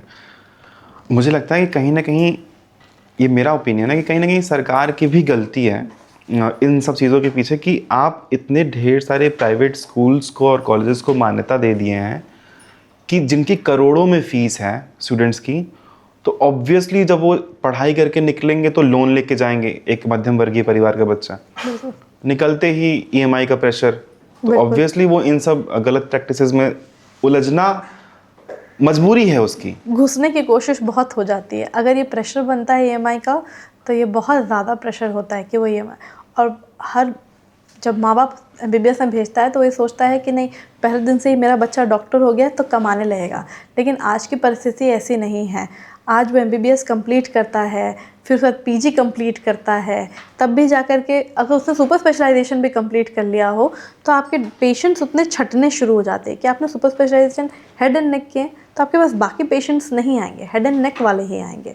फिर आप 4 जगह ज्वाइन करते हो तो प्रेशर तो बहुत होता है। और आज के टाइम में जब सरकार ने बहुत अच्छा मान्यता दे रखा है, सरकार ने एक्चुअली दिया इसलिए है क्योंकि वो क्वैक्स को कम करना चाहती थी। अच्छा। लेकिन हो ये गया है कि मेट्रो सिटी सुपर सैचुरेट हो गई हैं, और जहाँ पे क्वैक्स बैठते हैं वहाँ पे अब भी किल्लत है डॉक्टर्स की। तो जिस रीज़न से शुरू किया गया था वो कम नहीं हो रहा है। सुपर सैचुरेशन और सुपर सैचुरेट होते जा रहा है। मीडियम वाला एरिया अब भी थोड़ा कम होते जा रहा है, लेकिन क्वैक्स वाला एरिया अब भी अनडिस्टर्ब्ड एरिया है, जो कि बिल्कुल भी रिमोट एरिया। तो मेरे हिसाब से वो तभी कम होगा जब ट्रांसपोर्टेशन और उस एरिया को लुक्रेटिव बनाना शुरू करेंगे, इंफ्रास्ट्रक्चर सही होगा, तब वो कम हो जाएगा। और जो ये प्राइवेटाइजेशन में, जैसे अब तो कुछ हद तक कम भी हो गया है, बीच में था कि सारे प्राइवेट कॉलेजेस का मनमानी पैसे थे, लेकिन अब कुछ हद तक कम कर दिया उन्होंने। अब कम से कम एक फ़ीस एक नॉर्म पे आकर के रुक गए हैं, तो ये ठीक है। और लेकिन अब भी ये चीज़ देख के बहुत दुख होता है कि एक अच्छा मार्क्स लाने वाला अगर गवर्नमेंट निकाल लिया और जिसके पास पैसे कम हो तो गवर्नमेंट निकाल लिया तो ठीक, नहीं तो उसको एमबीबीएस की डिग्री नहीं मिलती है। और यही चीज़ उससे एवरेज और बच्चा उसके पास पैसा हो तो वह एमबीबीएस निकाल लेता है। तो नॉर्मल सी बात है, reservation is something, privatisation is something which really affects the quality of doctor. इससे सचमुच बहुत इफेक्ट होता है। क्वालिटी ऑफ डॉक्टर्स के साथ साथ उसके बाद की चीज़ें भी अफेक्ट करती हैं। बहुत इफेक्ट होती है। अच्छा, कभी कभी लोग जो हैं, कभी कभी क्या मतलब अक्सर ही लोग बोलते हैं कि डॉक्टर्स भगवान होते हैं, और वही लोग जब चीज़ें कॉम्प्लिकेटेड हो जाती हैं या फिर उनका लॉस हो जाता है तो तोड़ फोड़ भी करते हैं। तो आप इसको कैसे देखती हैं? और मैं ये मानूंगी कि जैसे मैंने आपको पहले बताया कि मैं पेशेंट को हमेशा समझाती हूँ, ठीक है। और प्रॉब्लम पेशेंट से कभी नहीं आता है, पेशेंट हमेशा समझता है, पेशेंट के रिलेटिव्स हमेशा समझते हैं। प्रॉब्लम आता है जब बीच के मीडिएटर्स आ जाते हैं। क्या कहेंगे 4 लोग? नहीं, 4 लोगों से ज़्यादा मीडिएटर्स होते हैं। Mediators, every third person is YouTuber, every third person is पत्रकार, फ़ोटो वीडियो के साथ साथ कि नहीं हमारा मरीज़ यहाँ पे आया मृत घोषित हो गया। उसके पहले की तो हिस्ट्री बताओ कि वो किस तरीके से आया था। यहाँ पे जननी की कोई सुरक्षा नहीं की गई है। उसके पहले तो बताओ कि मरीज़ किस हालत में आई थी, इसके पहले क्या कर रहे थे। तो पेशेंट और पेशेंट के रिलेटिव्स हमेशा अच्छे होते हैं। I give you an example. Patient हमारे आईसीयू में आया था। पेशेंट की हालत सीरियस थी। Relatives well explained, everything was very explained कि वेंटिलेटर पे है, मरीज़ बचेगा नहीं। अनलक्कीली मरीज़ 30 इयर्स का था विथ लिवर फेलियर, तो यंग था और फीमेल भी यंग थी, 4 साल 5 साल का उसका बच्चा था। तो we could not save them and everything was कि नहीं अब उसको डिस्चार्ज कर रहे हैं। और जो 1-2 दिन का बिल आया था, नॉर्मल सी बात है, वेंटिलेटर पे रखा गया था, बिल आया था वेंटिलेटर का। बिकॉज जब हम बचाने की भी कोशिश करते हैं तो ऑक्सीजन हो या दवाइयाँ हो, कुछ खर्चे हॉस्पिटल के भी होते ही होते जिसको हम मना नहीं कर सकते हैं। तो वो उसको ले के भी जा रहे थे। फिर बीच में एक आया मीडिएटर, उसने उस बॉडी को ले जाने से किया मना कि हम तो नहीं ले जाएंगे जब तक आप पैसा पूरा रिफंड नहीं कर देते हो। एंड ऐसा नॉर्मली हो भी जाता है। और टू बी एग्जैक्ट इस एरिया में मैंने अपने 6 साल के अंदर 5-6 बार देखा है। हम पेशेंट मतलब नहीं ले जाएंगे जब तक आप पैसा पूरा रिफंड ना कर दो और हमको ऑनरेरियम ना दे दो। ऑनरेरियम मतलब हम एक्स्ट्रा और मनी, आपके कारण पेशेंट मर गया, अच्छा, मतलब अलग से पैसा अलग से और चाहिए, ठीक है। तो पहले तो आप जो हॉस्पिटल खर्चा हुआ है वो एक चीज़ निकालो, और उसके अलावा कि उसके अलावा बॉडी ले जाने के लिए हमको अलग से पैसा भी दो। नहीं तो हम वीडियो डाल रहे हैं, ये डाल रहे हैं, हम चक्का जाम कर रहे हैं, तो ये चीज़ भी कॉमन हो जाती है। तो मेरे हिसाब से ये सारे इम्पॉर्टेंट फैक्टर्स होते हैं कि बीच का मीडिएटर तंग करता है, और अगर मीडिएटर हट जाए तो बताती है doctor patient relationship is a secret relationship. उससे ज़्यादा होल हार्टेडली पेशेंट को ना डॉक्टर किसी को बताता है, ना पेशेंट किसी से खुलता है। और जो मीडिएटर्स होते हैं वो आकर के बीच में कचरा करते हैं। ऐसे कैसे आप नहीं ठीक करोगे मेरे मरीज़ को, आपने ऐसे कैसे बोल दिया कि मेरा मरीज़ का सिर्फ IVF ही होना है, क्यों बच्चे नहीं टिकेंगे। तो हाउ डू यू डील जब ऐसी चीज़ें होती हैं तो? पहले तो उस मीडिएटर से पूछते हैं कि तुम हो कौन। क्या एंड लगते हो इनके? हाँ, और पता चलता है वो कुछ नहीं लग रहा है, लिटरली वो दूर दूर का कोई रिलेशन होता है कि हमारे गांव का कोई है। मैंने कहा अब तुम मुझे बताओ कि तुम इनके बारे में क्या क्या जानते हो। देन ही सेज कुछ नहीं, है हमारे चाचा का लड़का है। देन ये जब तुम चाचा के लड़के बारे में नहीं जानते तो अब हम तुमको बताते हैं कि तुम्हारे चाचा का लड़का जब आया था तो उसको ये सारी प्रॉब्लम्स थी, इसलिए मैंने उसको ये सारी चीज़ें बोली। अब बताओ, तो नहीं, आप कैसे बोल रहे हो। कई बार डील हो जाता है, कई बार नहीं होता है, तो चक्का जाम होता है, फिर पुलिस आती है। नाइस। मैम, जिस हिसाब से आजकल कॉर्पोरेट हॉस्पिटल्स में एआई का यूज हो रहा है, जो नई नई तकनीकों का यूज हो रहा है, आपको नहीं लगता ऐसा कि जो पीपल टू पीपल कनेक्शन है, जो डॉक्टर का पर्सन के साथ कनेक्शन है, वो कहीं लूज हो रहा है? देखिए, एआई कुछ हद तक अच्छा है, वो ह्यूमन एरर को रोकता है। एआई तभी नुकसानदेह होता है जब कोई इंसान गूगल पर सर्च करे कफ क्यों हो रहा है 14 दिनों से, और उसमें जब रीजन आता है, ऊपर खांसी हो सकती है URTI, फेफड़े का इन्फेक्शन हो सकता है, टीबी हो सकता है और कैंसर, तो लोगों का ध्यान ऊपर वाले पे कम जाता है, नीचे वालों पे ज्यादा जाता है कि हमको कैंसर और टीबी हो गया है। हाँ। तो मेरे हिसाब से एआई अच्छा काम कर रहा है, जहाँ पे वो ह्यूमन एरर जो आपके वेइंग नापना और जो एरर्स आते थे रिपोर्ट्स के अंदर उसको रोक रहा है। लेकिन जहाँ आप एआई को दिमाग इस्तेमाल करने के लिए बोल देते हैं और वो डिफरेंशियल डायग्नोसिस अपने आप बनाता है, जो और वो डिफरेंशियल डायग्नोसिस को हम बस याद कर लेते हैं कि बस यही डिफरेंशियल है और हमको यही हो गया है, वहाँ गड़बड़ी आती है। ओके। आजकल हमको लगता है ना कि चैट जीपीटी से लोगों का ज्यादा अच्छा संबंध हो चुका है। हाँ, लोग डॉक्टर के सामने उतना नहीं खुले होते हैं, चैट जीपीटी को अपनी सारी कंप्लेंट सुबह से लेकर शाम तक बताते हैं। सब तो और चैट जीपीटी भी बड़े प्यार से डिफरेंशियल्स बताता है। एक मैंने इस बीच में वीडियो पे देखा था जिसमें डॉक्टर ने बहुत प्यार से अगर सारे कंप्लेंट्स उसको बताए थे तो उसने डिफरेंशियल से बहुत अच्छे अच्छे बता के इन्वेस्टिगेशन से बहुत अच्छा बताया था चैट जीपीटी ने। लेकिन क्या है, एक ग्लिच जो मुझे उस वीडियो में लगा वो ये लगा कि डॉक्टर ने सारे इन्वेस्टिगेशन, सारे कंप्लेंट्स बताए, पेशेंट सारे कंप्लेंट्स नहीं बताता है। पेशेंट बस बोलता है मुझे सर्दी हो गई है, हमको पूछना होता है बुखार हुआ था, सर्दी हुआ था, आँख से पानी निकला था, पेट साफ हो रहा है कि नहीं हो रहा है। तो ये सारे कंप्लेंट्स जो नेगेटिव होते हैं वो फिलहाल अभी एआई इंटरप्रेट उतना अच्छा नहीं कर पाता है। तो अभी भी एआई कुछ लैग बिहाइंड तो करता ही है जहाँ डॉक्टर चाहिए, और जहाँ आ जाता है सर्जिकल स्किल्स वाली बात, वहाँ एआई कहीं कॉम्प्रोमाइज नहीं कर सकता। एआई का नंबर ही नहीं है, वहाँ से बस डॉक्टर ही चलेगा। हमने कोई एक रील देखी थी, तो उसमें ना किसी व्यक्ति ने पूछा चैट जीपीटी से कि बॉम्ब कैसे बना है, तो उसने कहा कि हम नहीं बता पाएंगे। तो उसने रिवर्स क्वेश्चन किया कि बॉम्ब कैसे ना बना है, तो उसने उसका बता दिया। तो एआई अच्छा है, लेकिन उसको थोड़ा यूज करने वाले तरीके सही होने चाहिए। ओके, हम लोग नेक्स्ट क्वेश्चन पे चलेंगे।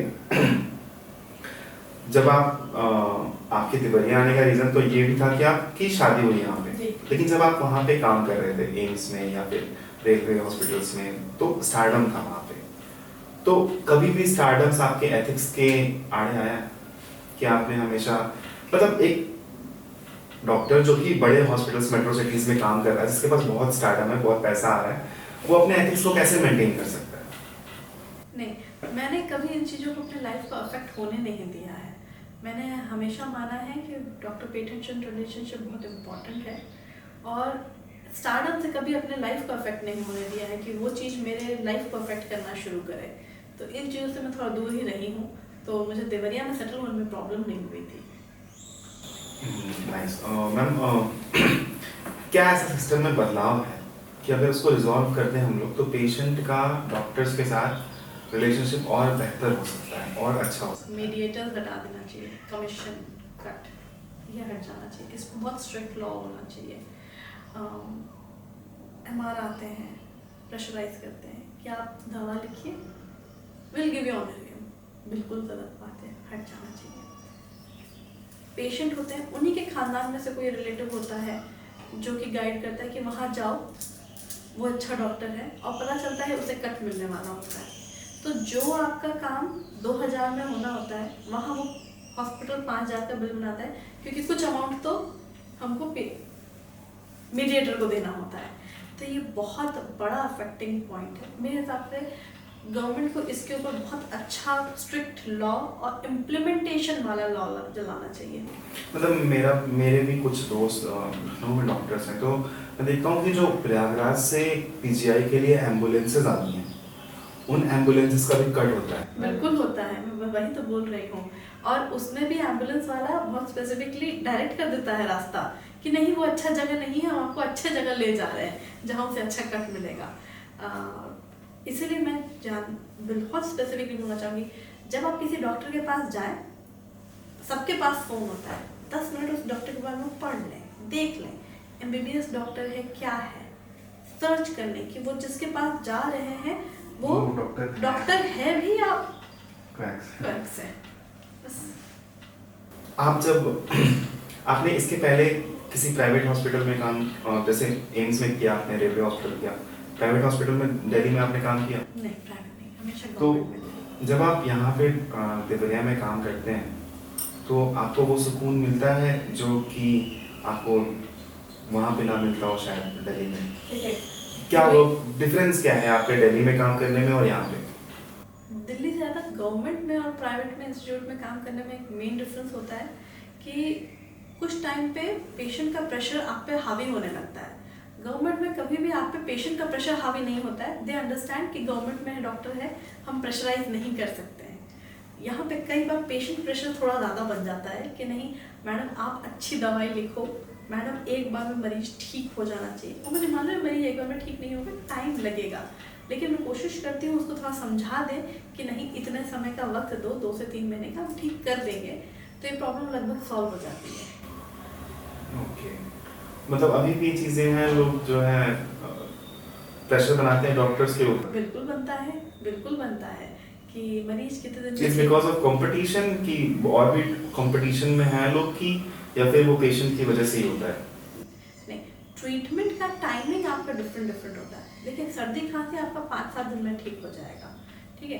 अब लेकिन अगर मैं कंसेप्शन की बात करूँ, दैट विल टेक टाइम। मैं उसको 1 महीने में कंसीव कराते तो भगवान की दया है, लेकिन दैट विल टेक टाइम कि मैं उसको कम से कम मल्टीपल साइकिल देखूँ, मैं पता लगाऊँ कि क्या प्रॉब्लम आ रही है, फिर उसमें वर्कअप करके ट्रीटमेंट लूँ।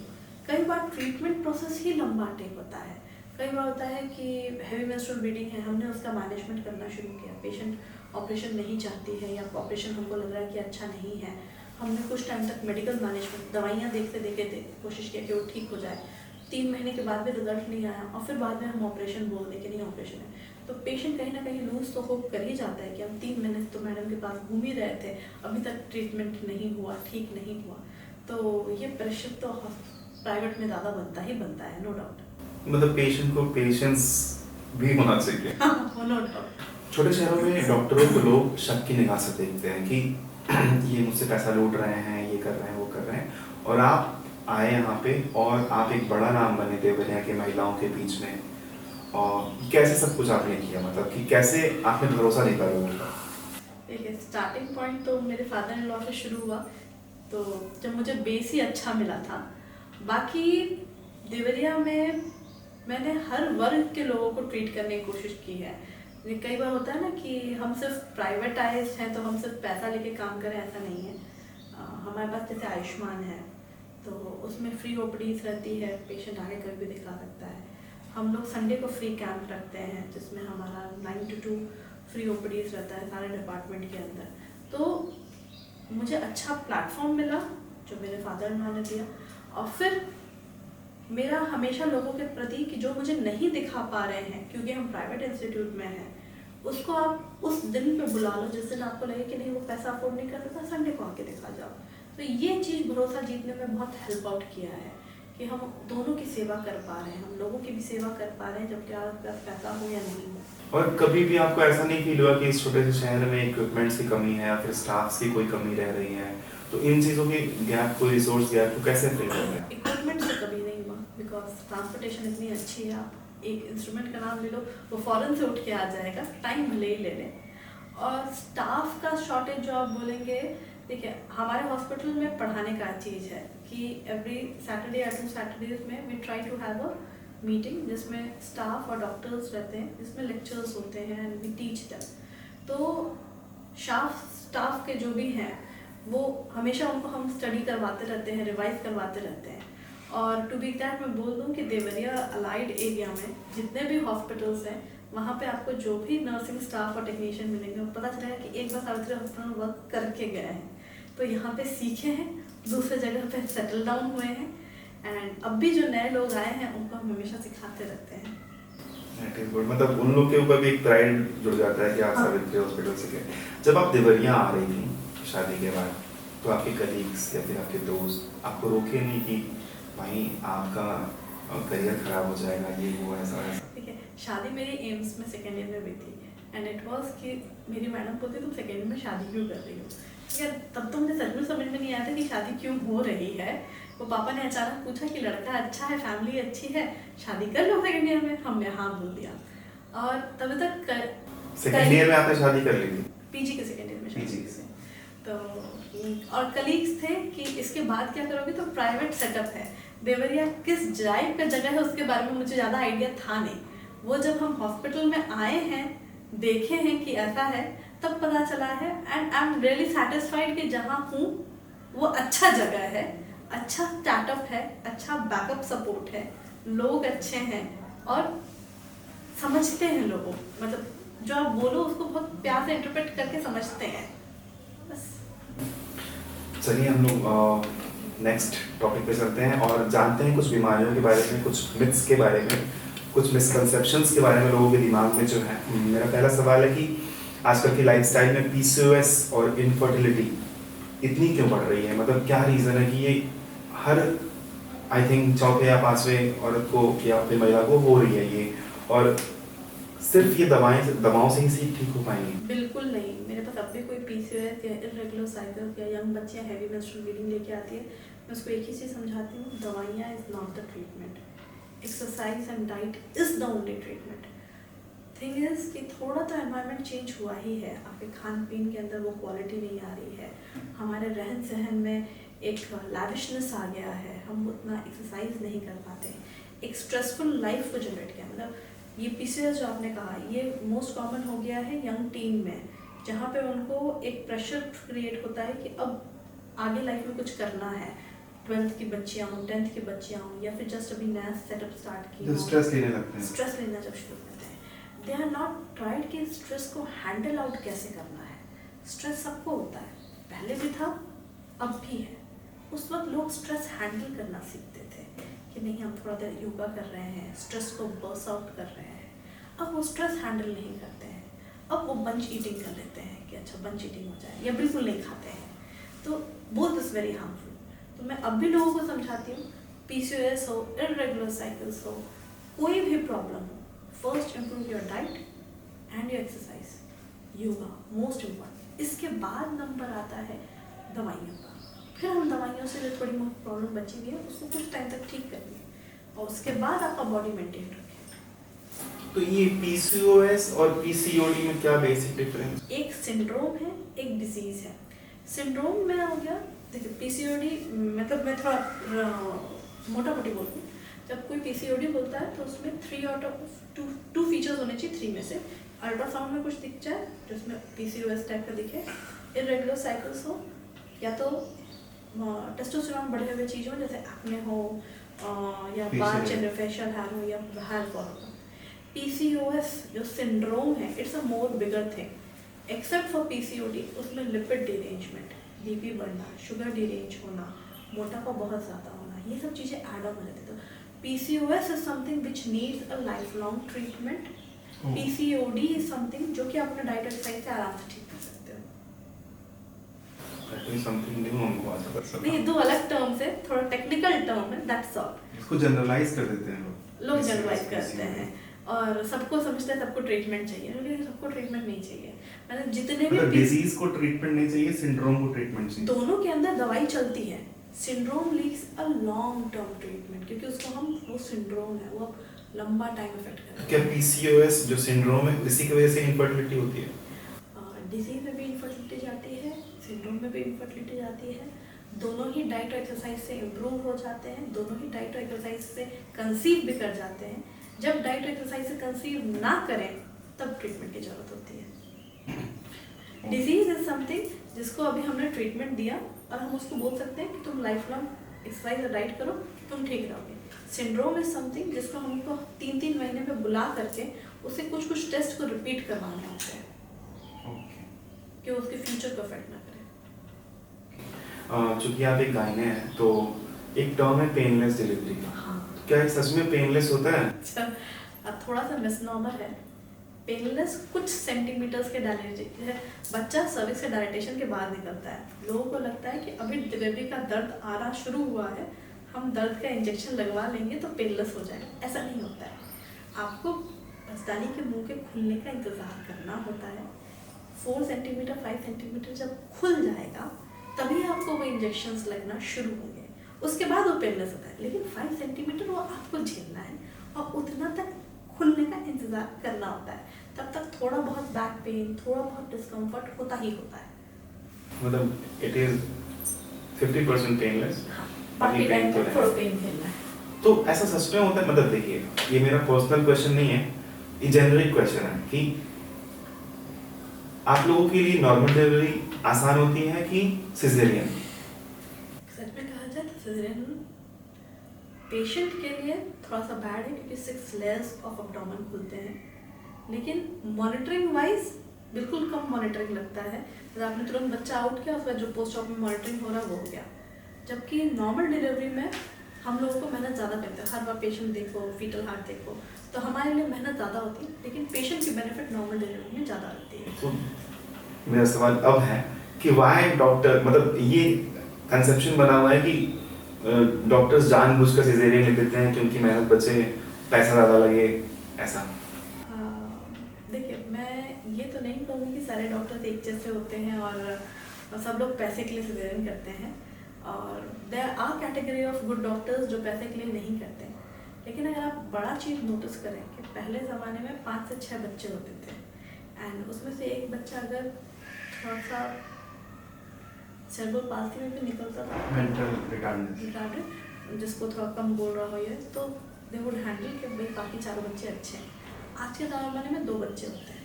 एक बात तो ये है। दूसरा, आज का खान पीन उतने क्वालिटी वाला होता नहीं है। दूध पानी वाला कोई भी चीज़ उठा लीजिए, हमारा जंक फूड ऐड हो गया है, हमारे में नमक बढ़ गया है, चीनी बढ़ गया है। फ्रूट्स अगर भी कोई खा रहा है तो भी वो क्वालिटी वाले उतने नहीं होते, पेस्टिसाइड वाली सब चीज़ें दे रहे हैं। और तीसरा चीज़, वर्क। पहले ज़माने में जो वर्कलोड होता था, एक्सरसाइज, घर का काम करते करते हैं, कपड़ा धोना, बर्तन धोना, झाड़ू लगाना, पोछा लगाना, everything work has to be done by the female. और अब के ज़माने में अगर आप पकड़ लें, मुझे को ले लें, it's more on a table work rather than काम हाथ से कर रहे हैं, उठ रहे हैं, थोड़ा देर घूम के आ रहे हैं, वापस पेट्रोल पे कर रहे हैं। मुझसे पूछे कितना देर हम बैठ के कुछ काम किए हैं, तो दिन हो जाते हैं कि हम बैठे हुए नहीं थे। इंडियन टॉयलेट यूज़ नहीं हो रहा है, वेस्टर्न टॉयलेट यूज़ हो रहा है। तो ये सब चीज़ों के कारण this plays a role, Indian and western plays a role. It plays a role. आप जब नॉर्मल डिलीवरी के लिए चाहिए, बच्चा यूट्राइन के पेल्विक कैविटी में अच्छी तरह से घुस जाए, ठीक है, उसका पोजीशन अच्छा बने। मोस्ट कॉमन कॉज फिलहाल अभी जो सिजेरियन का बन रहा है, जो प्राइमरी सिजेरियन का बन रहा है, वो बन रहा है कि बच्चा या तो दर्द में नहीं जाती है फीमेल, या फिर वो कैविटी में ठीक से घुसा नहीं होता है। कैविटी में घुसेगा तभी डिस्ट्रेस में जाना शुरू करेगा। कैविटी में घुसा ही नहीं होता है, उसके पहले वो डिस्ट्रेस में जाना शुरू करता है कि हम उस पोजीशन में नहीं है कि बाहर निकल पाए। तब नंबर आता है कि भाई पेल्विक कैविटी छोटा है और बच्चा बाहर नहीं निकल पा रहा है। तो this plays a very important role कि वो नॉर्मल डिलीवरी में जाए नहीं जाए। इसीलिए अब फॉरेन में आ गया प्री नेटल एक्सरसाइजेस के अलग अलग classes. Start to take the classes. Movies में भी देखे हम लोग ऑनलाइन योगा करते हैं। हाँ, तो उसमें वो देखिए, वो वही एक्सरसाइज होते हैं जो हमारे ज़माने में पुराने वाले लोग बहुत ज़्यादा करते थे। बैठ रहे हैं, कपड़ा धो रहे हैं या ये कर रहे हैं। अब ना फीमेल से वो काम हो पाता है, ना वो सपोर्ट मिल पाता है, ना खाना पीना हो पाता है। तो that plays a more important role. फिर मैं बहुत इम्पोर्टेंटली फिर भी ये कहूँगी कि कुछ डॉक्टर्स हैं जो कि पैसे के लिए सिजेरियन करते हैं, लेकिन जहाँ आप गायनेकोलॉजिस्ट की बात करेंगे, दे आर मोर कीन कि बच्चा नॉर्मल निकल जाए, बच्चा अच्छा निकल जाए, rather than कि हम सिजेरियन नॉर्मल को पसंद करें। अच्छा, नॉन गाइनी लोग भी डिलीवर करवा सकते हैं? एक्चुअली मैं by books no, they should not, But it is it is happening, मतलब ये बहुत ही कॉमन चीज़ है। और बैकवर्ड एरियाज में ये बहुत ज़्यादा है कि डाइज करवा रही हैं, नॉर्मल डिलीवरी करवा रही है। मैं क्या बताऊँ, मतलब मैंने अपने 9 महीने के बच्चे को अपने पास फॉलो अप करवाया है, बिल्कुल ठीक ठाक, फिर वो कहीं और जाके नॉर्मल डिलीवरी हुआ एंड देन सेरेब्रल पाल्सी में वापस आता है, रुला देते हैं वो लोग, बिल्कुल रुला देते हैं। 9 महीना आप मेरे पास फॉलो अप किए हो, सब कुछ अच्छा है, just to save extra money. सबसे सही कि आपके पास ऑपरेशन ज़्यादा हो जाता है, ओके। तो फिर वो लाइफ लॉन्ग सेरेब्रल पाल्सी में बच्चा चला जाता है, तो वो सबसे ज़्यादा बुरी बात होती है। मतलब आप नोन में हो किसी के, मेरे बच्चे के स्कूल के टीचर की बात है, नोन में है, फॉलो अप हुई थी एंड देन वो अचानक कॉल कर रही है, एक दिन पूछ रही कि मैडम उसका कुछ हो सकता है क्या, ही इज़ नॉट टॉक, 2-3 महीने का हो, 6 महीने का हो गया, सिर्फ होल्डिंग नहीं है। तो रोया था, तो देर से रोया था। वो लाइफ लॉन्ग पेरेंट्स के लिए हेक्टिक हो जाता है, वो बच्चा संभालना इनक्यूरेबल भी हो जाएगा फिर? इनक्यूरेबल तो है ही है, लेकिन उस बच्चे का केयर कर पाना वो पूरे पेरेंट्स को फाइनेंशियल और मेंटली दोनों ड्रेन आउट कर देता है। मैम, छोटे शहरों में बहुत मिथ है कि अल्ट्रासाउंड्स नहीं कराते हैं जो प्रेग्नेंट लेडीज हैं, क्योंकि उनको लगता है कि बच्चे को नुकसान। नहीं, अभी तक जो भी मुझे पेशेंट्स मिले हैं वो इनको एक बार बोल दो कि नहीं पेशेंट के लिए बच्चा सेफ, बच्चे के लिए बहुत सेफ है, तो वो मान जाती हैं। और टू बी एग्जैक्ट गवर्नमेंट का बहुत अच्छा रोल आ गया है, जहाँ पे भी अब गवर्नमेंट हॉस्पिटल्स में अल्ट्रासाउंड नहीं होते हैं, गवर्नमेंट प्राइवेट हॉस्पिटल्स को एनरोल करना शुरू कर दिए कि आप अल्ट्रासाउंड वहाँ से करा के आए। तो अब ये वाला मिथ काफ़ी हद तक चला गया है, अब लोग मानते हैं कि चाहे कोई और अल्ट्रासाउंड हो नहीं हो, 5वें महीने में एक रंगीन अल्ट्रासाउंड होना चाहिए, तो वो मान जाते हैं। तो मैम, देवरिया में प्रैक्टिस करते हुए आपने महिलाओं से कौन सी ऐसी बीमारी या स्वास्थ्य समस्याएं देखी जो शहरी महिलाओं से बहुत अलग हैं, और इसका कारण क्या हो सकता है? मतलब कि ऐसे कोई बीमारी जो आपने दिल्ली और मुंबई में और बड़े शहरों में नहीं देखी थी, वो आपने यहाँ देखी हैं, और आप दिल्ली में भी लोग कहते हैं कि दिल्ली में एक तरह की बीमारियां ज़्यादा है। मैं कहूँगी दिल्ली को 2 एरिया में डिवाइड कर दो, एक पॉलिश लाइट एरिया और एक स्लम्स एरिया। तो जो स्लम्स एरिया में प्रॉब्लम्स होते हैं, लगभग देवरिया वाले डिस्ट्रिक्ट में वो प्रॉब्लम कॉमन होते हैं। उसमें से कॉमन चीज़ है सर्वाइकल इन्फेक्शन, PID जिसको बोलते हैं। तो ये चीज़ दिल्ली और बॉम्बे के भी स्लम्स एरिया में कॉमन थे, देवरिया में भी कॉमन है। उसमें भी कुछ अच्छे, देवरिया में भी कुछ अच्छे एलाइट सोसाइटीज़ हैं जहाँ पे बिल्कुल कॉमन नहीं है। तो ये थोड़े डिसीज़ हैं, ये हर पार्ट ऑफ इंडिया में है, जिसको अगर आप 2 में डिवाइड कर दो कि जो हाइजीन मेंटेन कर रहा है, जो हाइजीन नहीं मेंटेन कर रहा है। जो नहीं मेंटेन कर रहा है, दे हैव द इन्फेक्शन, जो मेंटेन कर रहा है, दे आर हैप्पी। अगर हाइजीन के बारे में अगर 4-5 पॉइंट आपको बोल रहा हूँ कि ये 4-5 पॉइंट तो होने ही चाहिए ड्यूरिंग प्रेगनेंसी, तो क्या होंगे वो? प्रेगनेंसी से ज़्यादा मैं बोलूँगी मेंसेस के टाइम का, ठीक है। जैसे कपड़ा इस्तेमाल नहीं होना चाहिए, पैड्स 4 घंटे में बदल देने चाहिए, खास करके जब लास्ट वाले मेंसेस आते हैं, जब पैड्स कम गंदे होते हैं और एक ही पैड को लगातार इस्तेमाल करने की कोशिश करते हैं, तो बिल्कुल गलत बात है। नीचे में जो एडवर्टाइजमेंट आते हैं वॉशेस के, बिल्कुल नहीं, नीचे कोई वॉश की ज़रूरत नहीं है, प्योर पानी काफ़ी है साफ़ करने के लिए। और बाल को फिर से बोलूँगी, वीट या वैक्सिंग बिल्कुल नहीं, क्लिपिंग बस, ये तो करना ही करना चाहिए।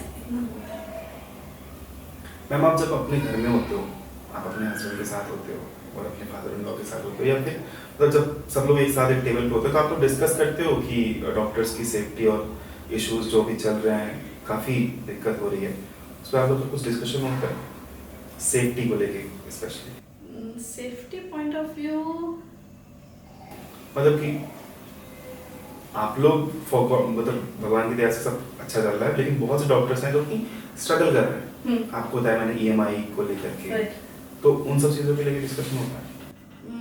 भगवान की दया से हमारे पास सब सही है और हम जन कल्याण की भी बात कर रहे हैं, तो इस पॉइंट पे बात करने की प्रॉब्लम नहीं ही आई है। मैम, जब आप घर पे होती हैं तो अपने हस्बैंड के साथ, डॉक्टर प्रियम सर के साथ और फादर इन लॉ के साथ, तो कभी कोई ऐसी चर्चा होती है कि देश में डॉक्टरों की सुरक्षा और उनकी आर्थिक स्थिति कितनी दयनीय हो चुकी है, मतलब कि वो बेसिकली ट्रैप हो चुके हैं, ऐसी कोई चर्चा होती है मतलब, और आप क्या सोचते हैं इस पे?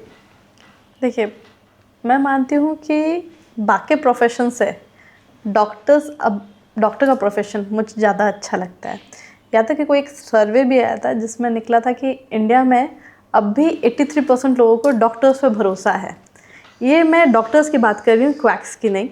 लेकिन मैं मानती हूँ कि डॉक्टर के प्रोफेशन अब भी काफ़ी हद तक down to the earth, safety profile से ठीक ठाक है और बेसिक से जुड़ा हुआ है, जहाँ लोगों से आप मिल सकते हो। तो सेफ्टी पॉइंट ऑफ व्यू आप कह सकते हैं कि थोड़ा बीच बीच में डर लगता है जहाँ पे मीडिएटर्स आ जाते हैं, लेकिन अब हमारा हॉस्पिटल उसको डील कर लेता है आराम से। थोड़ा सपोर्ट मिल जाता है, बैकअप सपोर्ट, और मीडिएटर्स अगर नहीं हो तो doctors is a best profession I like. I think so. और भरोसा तो लोगों को है ही। देवरिया के किसी गांव में एक लड़की है, या फिर आप जिस गांव में पैदा हुई हैं बिहार के, उस गांव में एक लड़की है जिसको डॉक्टर बनना है, लेकिन सिस्टम की कमियों की वजह से, पैसे की कमी की वजह से वो प्रोफेशन छोड़ना चाह रही है या सोच रही है, मतलब पढ़ाई। तो आप उसको क्या कहेंगी? मैं कहूँगी कि बेटा मेहनत करो, मेहनत का कोई और सब्स्टिट्यूट है नहीं। और अगर मेहनत करके गवर्नमेंट कॉलेज निकाल लेते हो तो तुम्हारे सपनों का कोई रोक नहीं है। बस मेहनत इकलौता चीज़ है। आपको नहीं लगता कि गवर्नमेंट कॉलेज, मतलब प्राइवेट कॉलेजेस क्यों नहीं गवर्नमेंट कॉलेजेस की तरह माहौल दे सकते हैं? This is my personal question. देखिए, प्राइवेट मेन चीज़ है। जब हम छोटे थे ना तो पापा मम्मी बोलते थे कि हम लोग जो इनकम टैक्स में पैसा दे रहे हैं, अगर इसको निकलवाना है तो मेरा कोई भी एक बच्चा डॉक्टर बन जाएगा तो उसमें पैसा निकल जाएगा। और ये बात सच भी है। गवर्नमेंट में जैसे मेरा फीस लग रहा 4,000, 20,000 एनुअली, और वहाँ के एक एक प्रोफेसर की पेमेंट पर मंथ 60,000 से ऊपर होती है। मोर देन लैक्स होती हैं। मोर देन लैक्स, HOD तो उनमें भी चले जाते हैं। तो इतना पेमेंट गवर्नमेंट शायद हर एक प्राइवेट को नहीं कर पाएगी। और जब प्राइवेट को ये पैसा देने की बारी आती है तो वो स्टूडेंट से निकालना शुरू कर देते हैं। तो मेन चीज़ वही है, जहाँ पे आपको पैसा निकलवाना है तो सोर्स ऑफ इनकम कौन बनेगा? बच्चे बन जाते हैं। Okay, so this is a hypothetical question कि यदि आपको स्वास्थ्य मंत्रालय को एक डॉक्टर की सुरक्षा और सम्मान के लिए कोई एक पॉलिसी बदलने को सुझाव देना हो, तो आप कौन सा सुझाव देंगे? डॉक्टर्स को क्रिमिनल में ना डालें। I give you example. जैसे कोई पेशेंट ख़राब होने वाला होता है या मतलब ऑन डेथ बेड होता है या नियर मोर्टालिटी होता है, नियरनेस में, तो डॉक्टर पूरी कोशिश करता है उसे बचाने के लिए, पूरी जी जान लगा देता है, पूरी टीम वर्क बुलाता है। जो दवाइयाँ उसने पढ़ी है, नहीं पढ़ी है, एथिकल है, नॉन एथिकल है, जितनी महंगी हो, पेशेंट नहीं ला पा रहा हो तो अपने आप से लगा देता है। लेकिन वो पेशेंट अगर नहीं बचती है और अगर उस डॉक्टर को कोर्ट में खींचा जाता है ये कहते हुए कि इसने जानबूझ के मेरे बच्चे को या मेरी वाइफ को या मेरी माँ को मार डाला है, तो वो डॉक्टर अगले पेशेंट को ट्रीट करने से पहले हाथ खड़े कर देता है। ये उसके लिए हमेशा के लिए सेटबैक हो जाता है। वो उसको अगला पेशेंट ट्रीट नहीं करेगा, वो रेफ़र करना पसंद करेगा, हाई रिस्क नहीं लेगा। और फिर रेफरल के टाइम में जब तक पेशेंट देवरिया से लेकर गोरखपुर जा रही है या देवरिया से लखनऊ जा रही है, इसमें मोर्टालिटी के चांसेस बढ़ जाएंगे। तो अगर मैं स्वास्थ्य मंत्रालय होती तो ये डॉक्टर पेशेंट के रिलेशनशिप को क्रिमिनल से हटा कर डिक्रिमिनलाइज करते हैं, सिविल सूट में डालो। आपको लग रहा है डॉक्टर अपना काम नहीं किया है, आप सिविल सूट लो उससे। लेकिन क्रिमिनल पेशेंट ने जानबूझ करके मार दिया डॉक्टर ने, वो उसके लाइफ को, भाई दुश्मनी थोड़े ना है पेशेंट के साथ साथ, हम तो बचाएंगे, बचाने की कोशिश कर रहे हैं ताकि वो हमको पैसा दे। मर जाएगा तो हमारा ही नुकसान है ऑब्वियसली। तो अगर एक यंग एस्पायरिंग डॉक्टर अगर आपको ये वीडियो देख रहा है, तो आप उसको क्या सजेशन देंगी? पैसे के पीछे भागे या फिर किसी मिशन के पीछे भागे? क्योंकि देखिए एट द एंड मोटिवेशन तो पैसा ही है। हाँ, और पैसा से ही मिशन पूरा होता है। एक वंदना है माँ लक्ष्मी जी का, लक्ष्मी जी के बिना यज्ञ न होवे, तुम बिन यज्ञ न होवे वस्त्र न कोई पाता, खान पान का वैभव भी तुमसे आता। तो मैं ये मानती हूँ कि लक्ष्मी जी की कृपा से ही यज्ञ और धर्म दोनों होता है, और धर्म और यज्ञ करते रहेंगे तो ही लक्ष्मी जी प्रसन्न होती हैं। तो दोनों को हाथ में लेके चलना पड़ेगा। आप एक के पीछे नहीं भाग सकते हो। आपने पैसा पैसा पैसा किया, धर्म भाग जाएगा, लक्ष्मी जी भी उठ के चली जाएंगी। आपने सिर्फ धर्म धर्म धर्म किया, लक्ष्मी जी नाराज़ हो जाएंगी और फिर धर्म भी नहीं हो पाएगा। मतलब दोनों को साथ में दोनों लेके को ही बैलेंस चलना करना पड़ेगा। होगा। ये अच्छी चीज़ है। आगे हम लोग अपने एंड की तरफ बढ़ रहे हैं, तो हम सोच रहे हैं कि थोड़ा लाइटर नोट पे ख़त्म किया जाए इसको। तो एक फ़न सेगमेंट है हमारा ये रैपिड फायर। तो जल्दी जल्दी जवाब देना होगा आपको इसका। ओके। पहला सवाल है, देर रात की इमरजेंसी या सुबह की ओपीडी? सुबह की ओपीडी। रात को जगना फिर भी खतरनाक होता है, नींद आती है दिन भर। सुबह का ओपीडी। अच्छा, रात में इसलिए नहीं क्योंकि आपको दिन खराब हो जाएगा। पूरा दिन खराब हो जाता है। ओके। पसंदीदा खाना बिहार का लिट्टी चोखा है या फिर दिल्ली के छोले भटूरे? क्योंकि आप दिल्ली में बिताई हैं और स्वास्थ्य के लिए नहीं ध्यान दे तो मुझे छोला भटूरा अच्छा लगता है, लेकिन पेशेंट को हम लिट्टी चोखा बोलेंगे।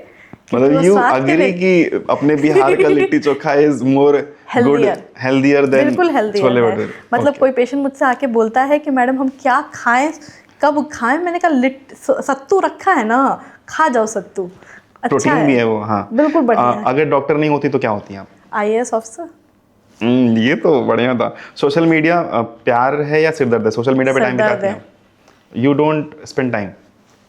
That is amazing. एक अंधविश्वास जो सुनकर सबसे ज़्यादा हंसी आती है आपको? माता आ गई इसलिए दवा नहीं करवा रहे हैं, जबकि चिकन पॉक्स, माता मतलब चिकन पॉक्स हो गया, और चिकन पॉक्स जो है बहुत प्यार से एसाइक्लोवीर की छोटी छोटी गोली आती है, उसको अगर गोली ले लेंगे ना तो स्कार भी नहीं पड़ते हैं, चिकन पॉक्स फैलता भी नहीं है, और उस वक्त पेशेंट और पेशेंट का पूरा खानदान एक दवा भी नहीं खाता है। That is something new to me कि आप डिनाई कर रहे हो कि जो घर पे लोग करते हैं वो गलत बात है, नहीं करना चाहिए। बिल्कुल नहीं करना चाहिए। दवा लेना चिकन चाहिए। बिल्कुल chicken but I have seen doctors जो कहते हैं कि आप घर पे नीम के पत्ते से और ये वो करो। नहीं, बिल्कुल नहीं। या तक मेरे फादर इन लॉ अपने टाइम में जब चिकन पॉक्स का आउटब्रेक हुआ था, तो जब वो कॉर्निया को अफेक्ट करने लगा था, तो उस एरिया में स्पेसिफिकली एरियाज़ में जा जाके एसाइक्लोवीर दिए थे। तब वो बोलते थे कि जिस गांव में एक भी कॉर्निया इफेक्ट हुआ था, वो गांव तो बड़े प्यार से एसाइक्लोवीर खा लेता था। जिस गांव में और एक बार कॉर्निया इफेक्ट हो गया, it's a blindness, total blindness, उसके बाद वो रिकवर नहीं होगा। जिस गांव में कुछ नहीं हुआ था, सिर्फ चेहरे पे दाग आके गया था, वो लोग दवा खाने से मना करता। और अब भी है, लोग माता आ गई है तो वो 14 दिन तक कोई दवा नहीं करवाएंगे। पेशेंट बुखार में तप रहा है, चिकन पॉक्स से बड़े बड़े बड़े बड़े दाने आ रहे हैं, दाना जब 14 डेज़ के बाद जब उस पर स्कार पड़े होते हैं तब आते हैं अब स्कार को ठीक करो। अब स्कार को ठीक करना बहुत मतलब टाइम टेकिंग और ये चीज़ होता है। जबकि चिकन पॉक्स अगर आपको 2 से 3 पैप्यूल्स बन गया है, विदिन 24 आवर्स अगर आपने एसाइक्लोवीर या वैलसाइक्लोवीर स्टार्ट कर दिया है, आपको नेक्स्ट दाना 48 आवर्स में आना बंद हो जाएगा। वाह, मतलब घर में जो करना है करते रहो, लेकिन दवा भी करा दवा लो। भी साथ में करो, आप नीम का पत्ता लगाओ, साथ में दवा खा लो। अच्छा मैम, ये डॉक्टर्स लोग की हैंडराइटिंग खराब क्यों होती है? मतलब लोग कहते हैं कि उनकी हैंडराइटिंग सिर्फ मेडिकल स्टोर्स वाले समझ सकते हैं। मेरी भी खराब है, इसलिए हमने थोड़ा सा कंप्यूटराइजेशन शुरू कर दिया है। कहीं ऐसा तो नहीं है कि जानूं कि कोई पेशेंट समझ ना जाए क्या लिखा हूं। नहीं, लेकिन मेरे फादर इन लॉ की हैंडराइटिंग बहुत अच्छी है, मतलब बहुत बढ़िया है। ओके। तो it's doctor to doctor variation. अच्छा ना, हम चाहते हैं कि मेडिकल ट्रांसलेशंस करें। मतलब बहुत जेनरिक चीज़ होती है। अगर कोई पेशेंट पहुंचता है तो इसको आप लोग अपने डॉक्टर्स के टर्म में क्या बोलेंगे कि मैडम मेरे पेट में गुड़गुड़ हो रही है? गैस्ट्राइटिस। गैस्ट्राइटिस, गैस बना पड़ा हुआ है। अच्छा, इसका मतलब गैस बना हुआ। ओके। थोड़ा सा कमजोरी लग रही है? वीकनेस। अब वीकनेस को ग्रेड नहीं करते हम, थोड़ा कमजोरी हमेशा वीकनेस ही रहता है। ओके। आपने अब तक का अपने जीवन का सबसे बेस्ट बहाना क्या सुना है कि दवा ना खाने के लिए? मैंने बताया तो कि माता आ गई हैं तो फिर दवा नहीं खा रहे हैं। ये सबसे खतरनाक और बेस्ट भी है। इससे रुनाई भी आती है। मतलब आई स्टिल फील कि 70 इयर्स हो चुका है and still we are having the small communities जो कि माता के वक्त करने नहीं देती है। आप मानो उस चीज़ को, कोई प्रॉब्लम नहीं। आप माता के मंदिर जाओ, बस पाँव टेको, नारियल फोड़ो, आप तेल मसाला नहीं खाओ, नॉर्मल सी बात है, लेकिन साथ में एक गोली भी खा लो। ओके। क्या कभी किसी मरीज ने आपसे ये कहा है कि डॉक्टर साहब गूगल पर तो कुछ और लिखा है? हाँ, मेरे पास डोर के बाहर लिखा हुआ है गूगल नॉलेज को बाहर रख के आओ, आपके कैबिन के बाहर? केबिन के बाहर। Okay. तो ये हमेशा का है कि मैडम गूगल पे तो ये लिखा हुआ था, फिर मैं उसको बुलाती हूँ, आओ आओ गूगल पे ना पूरा सर्च करो। एक पेशेंट आई थी, मैडम मेरा AFI इस पे 4 लिखा हुआ है। मैंने कहा लाओ, जहाँ पे लिखा हुआ है उस पर डालो सिंगल वर्टिकल पॉकेट 4। मैंने कहा 2 to 8 नॉर्मल रेंज आएगा, तो देखना वो नॉर्मल है। मैडम इसके अंदर ना लिखा हुआ है इंक्रीज पल्सारिटी इंडेक्स। मैंने कहा लाओ, उसमें देखो इंक्रीज पल्सारिटी इंडेक्स का मतलब क्या होता है, तो कुछ नहीं मिलेगा, बोलेगा कि नॉर्मल रेंज में है। तो बहुत सारे मिलते हैं, मैं उसको फिर बुलाती हूँ, अपने पास बैठाती हूँ और बोलती हूँ गूगल पर पूरा सर्च करो। गूगल पे वो होता है जो हम लोग बताते हैं, जो हम बताते हैं, और पूरा सर्च करोगे तो पूरा सही बताएगा। आप AFI डालोगे, AFI मतलब क्या, बच्चे के आसपास में पानी, ठीक है, बच्चे के आसपास में पानी। अगर हम टोटल काउंट कर रहे हैं तो 5 से लेकर 25 नॉर्मल है, और अगर हम सिंगल एक ही पॉकेट सर्च कर रहे हैं तो 2 से लेकर 8 नॉर्मल है। तो उस पर 4 लिखा हुआ था। वो दौड़ते दौड़ते आया कि नहीं मैडम इसमें पानी कम है। लेकिन तुमने सर्च क्या किया है? सर्च सही चीज़ करो, सिंगल वर्टिकल पॉकेट सर्च करो, एक ही पॉकेट, या पूरा पानी सर्च करो, जो सर्च करोगे वो मिलेगा उस पर। ओके। अगर आपको अपना पूरा जीवन, अब तक का जीवन को अगर समराइज़ करना हो 1-2 लाइन में, तो कुछ आपने बताइए, या फिर आप कुछ अलग से मेरे दर्शकों को बताना चाहें। इन ऑल मैं ये कहना चाहूँगी कि देखिए, आप आसपास के एनवायरनमेंट को चेंज नहीं कर सकते हो, आप जिसको चेंज कर सकते हो है अपने आप को। हर बार आपके माहौल बदलेगा, अडेप्ट कीजिए, दिमाग को संतुलित रखिए। हर एक के घर में कोई ना कोई क्राइसिस आता है, हर कोई किसी न किसी प्रॉब्लम से जूझ रहा होता है, उसका सॉल्यूशन भी भगवान देगा। अगर सॉल्यूशन नहीं मिल रहा है, थोड़ा शांत कीजिए, अपने आप समय सॉल्यूशन बता देगा। खान पीन और स्वास्थ्य पे ध्यान दें। स्वास्थ्य एक ऐसा चीज़ है जो कि दोबारा रिवर्ट बैक नहीं करेगा। बस अपने आप लाइफ इजी गोइंग रहेगी, कोई प्रॉब्लम नहीं आएगा। Health is wealth. तो दोस्तों, ये थी डॉक्टर मीनाक्षी सिंह, जो कि देवरिया की सबसे बड़ी गायने हैं, और हमें बहुत अच्छा लगा, पर्सनली हमें बहुत अच्छा लगा मैम से बात करके। मैम से ही जानते हैं कि मैम को कैसा लगा इस कॉन्वर्सेशन में, और मैम आपको कैसा लगा? बहुत अच्छा है, और मतलब देवरिया और देवरिया के आसपास में कोई आप जैसा इंसान है जो कि इस चीज़ को ला रहा है और डेवलप कर रहा है, ये भी एक बहुत बड़ा चीज़ है। मतलब आपने जैसे बताया कि इस एरिया में पॉडकास्ट सिर्फ आप कर रहे हैं, चैनल्स बस आपका है। मैं चाहूँगी कि नए स्कोप्स खुलेंगे तो ही लोगों के पास नया टाइप ऑफ इनकम जनरेट होगा, लोग इस प्रोफेशन को जानेंगे, वरना इनकम का सोर्स कम होते चला जाता है। तो ये जान के बहुत अच्छा लगा, और यहाँ बहुत ही बढ़िया स्टूडियो है, बहुत ही वेल सेटल्ड अप है। Thank you for the studio की तारीफ करने के लिए। हाँ, मैं इसकी भी तारीफ़ की थी, ये बहुत अच्छा दिख रहा है। चैनल को सब्सक्राइब कीजिए, इसको लाइक ज़रूर कीजिएगा।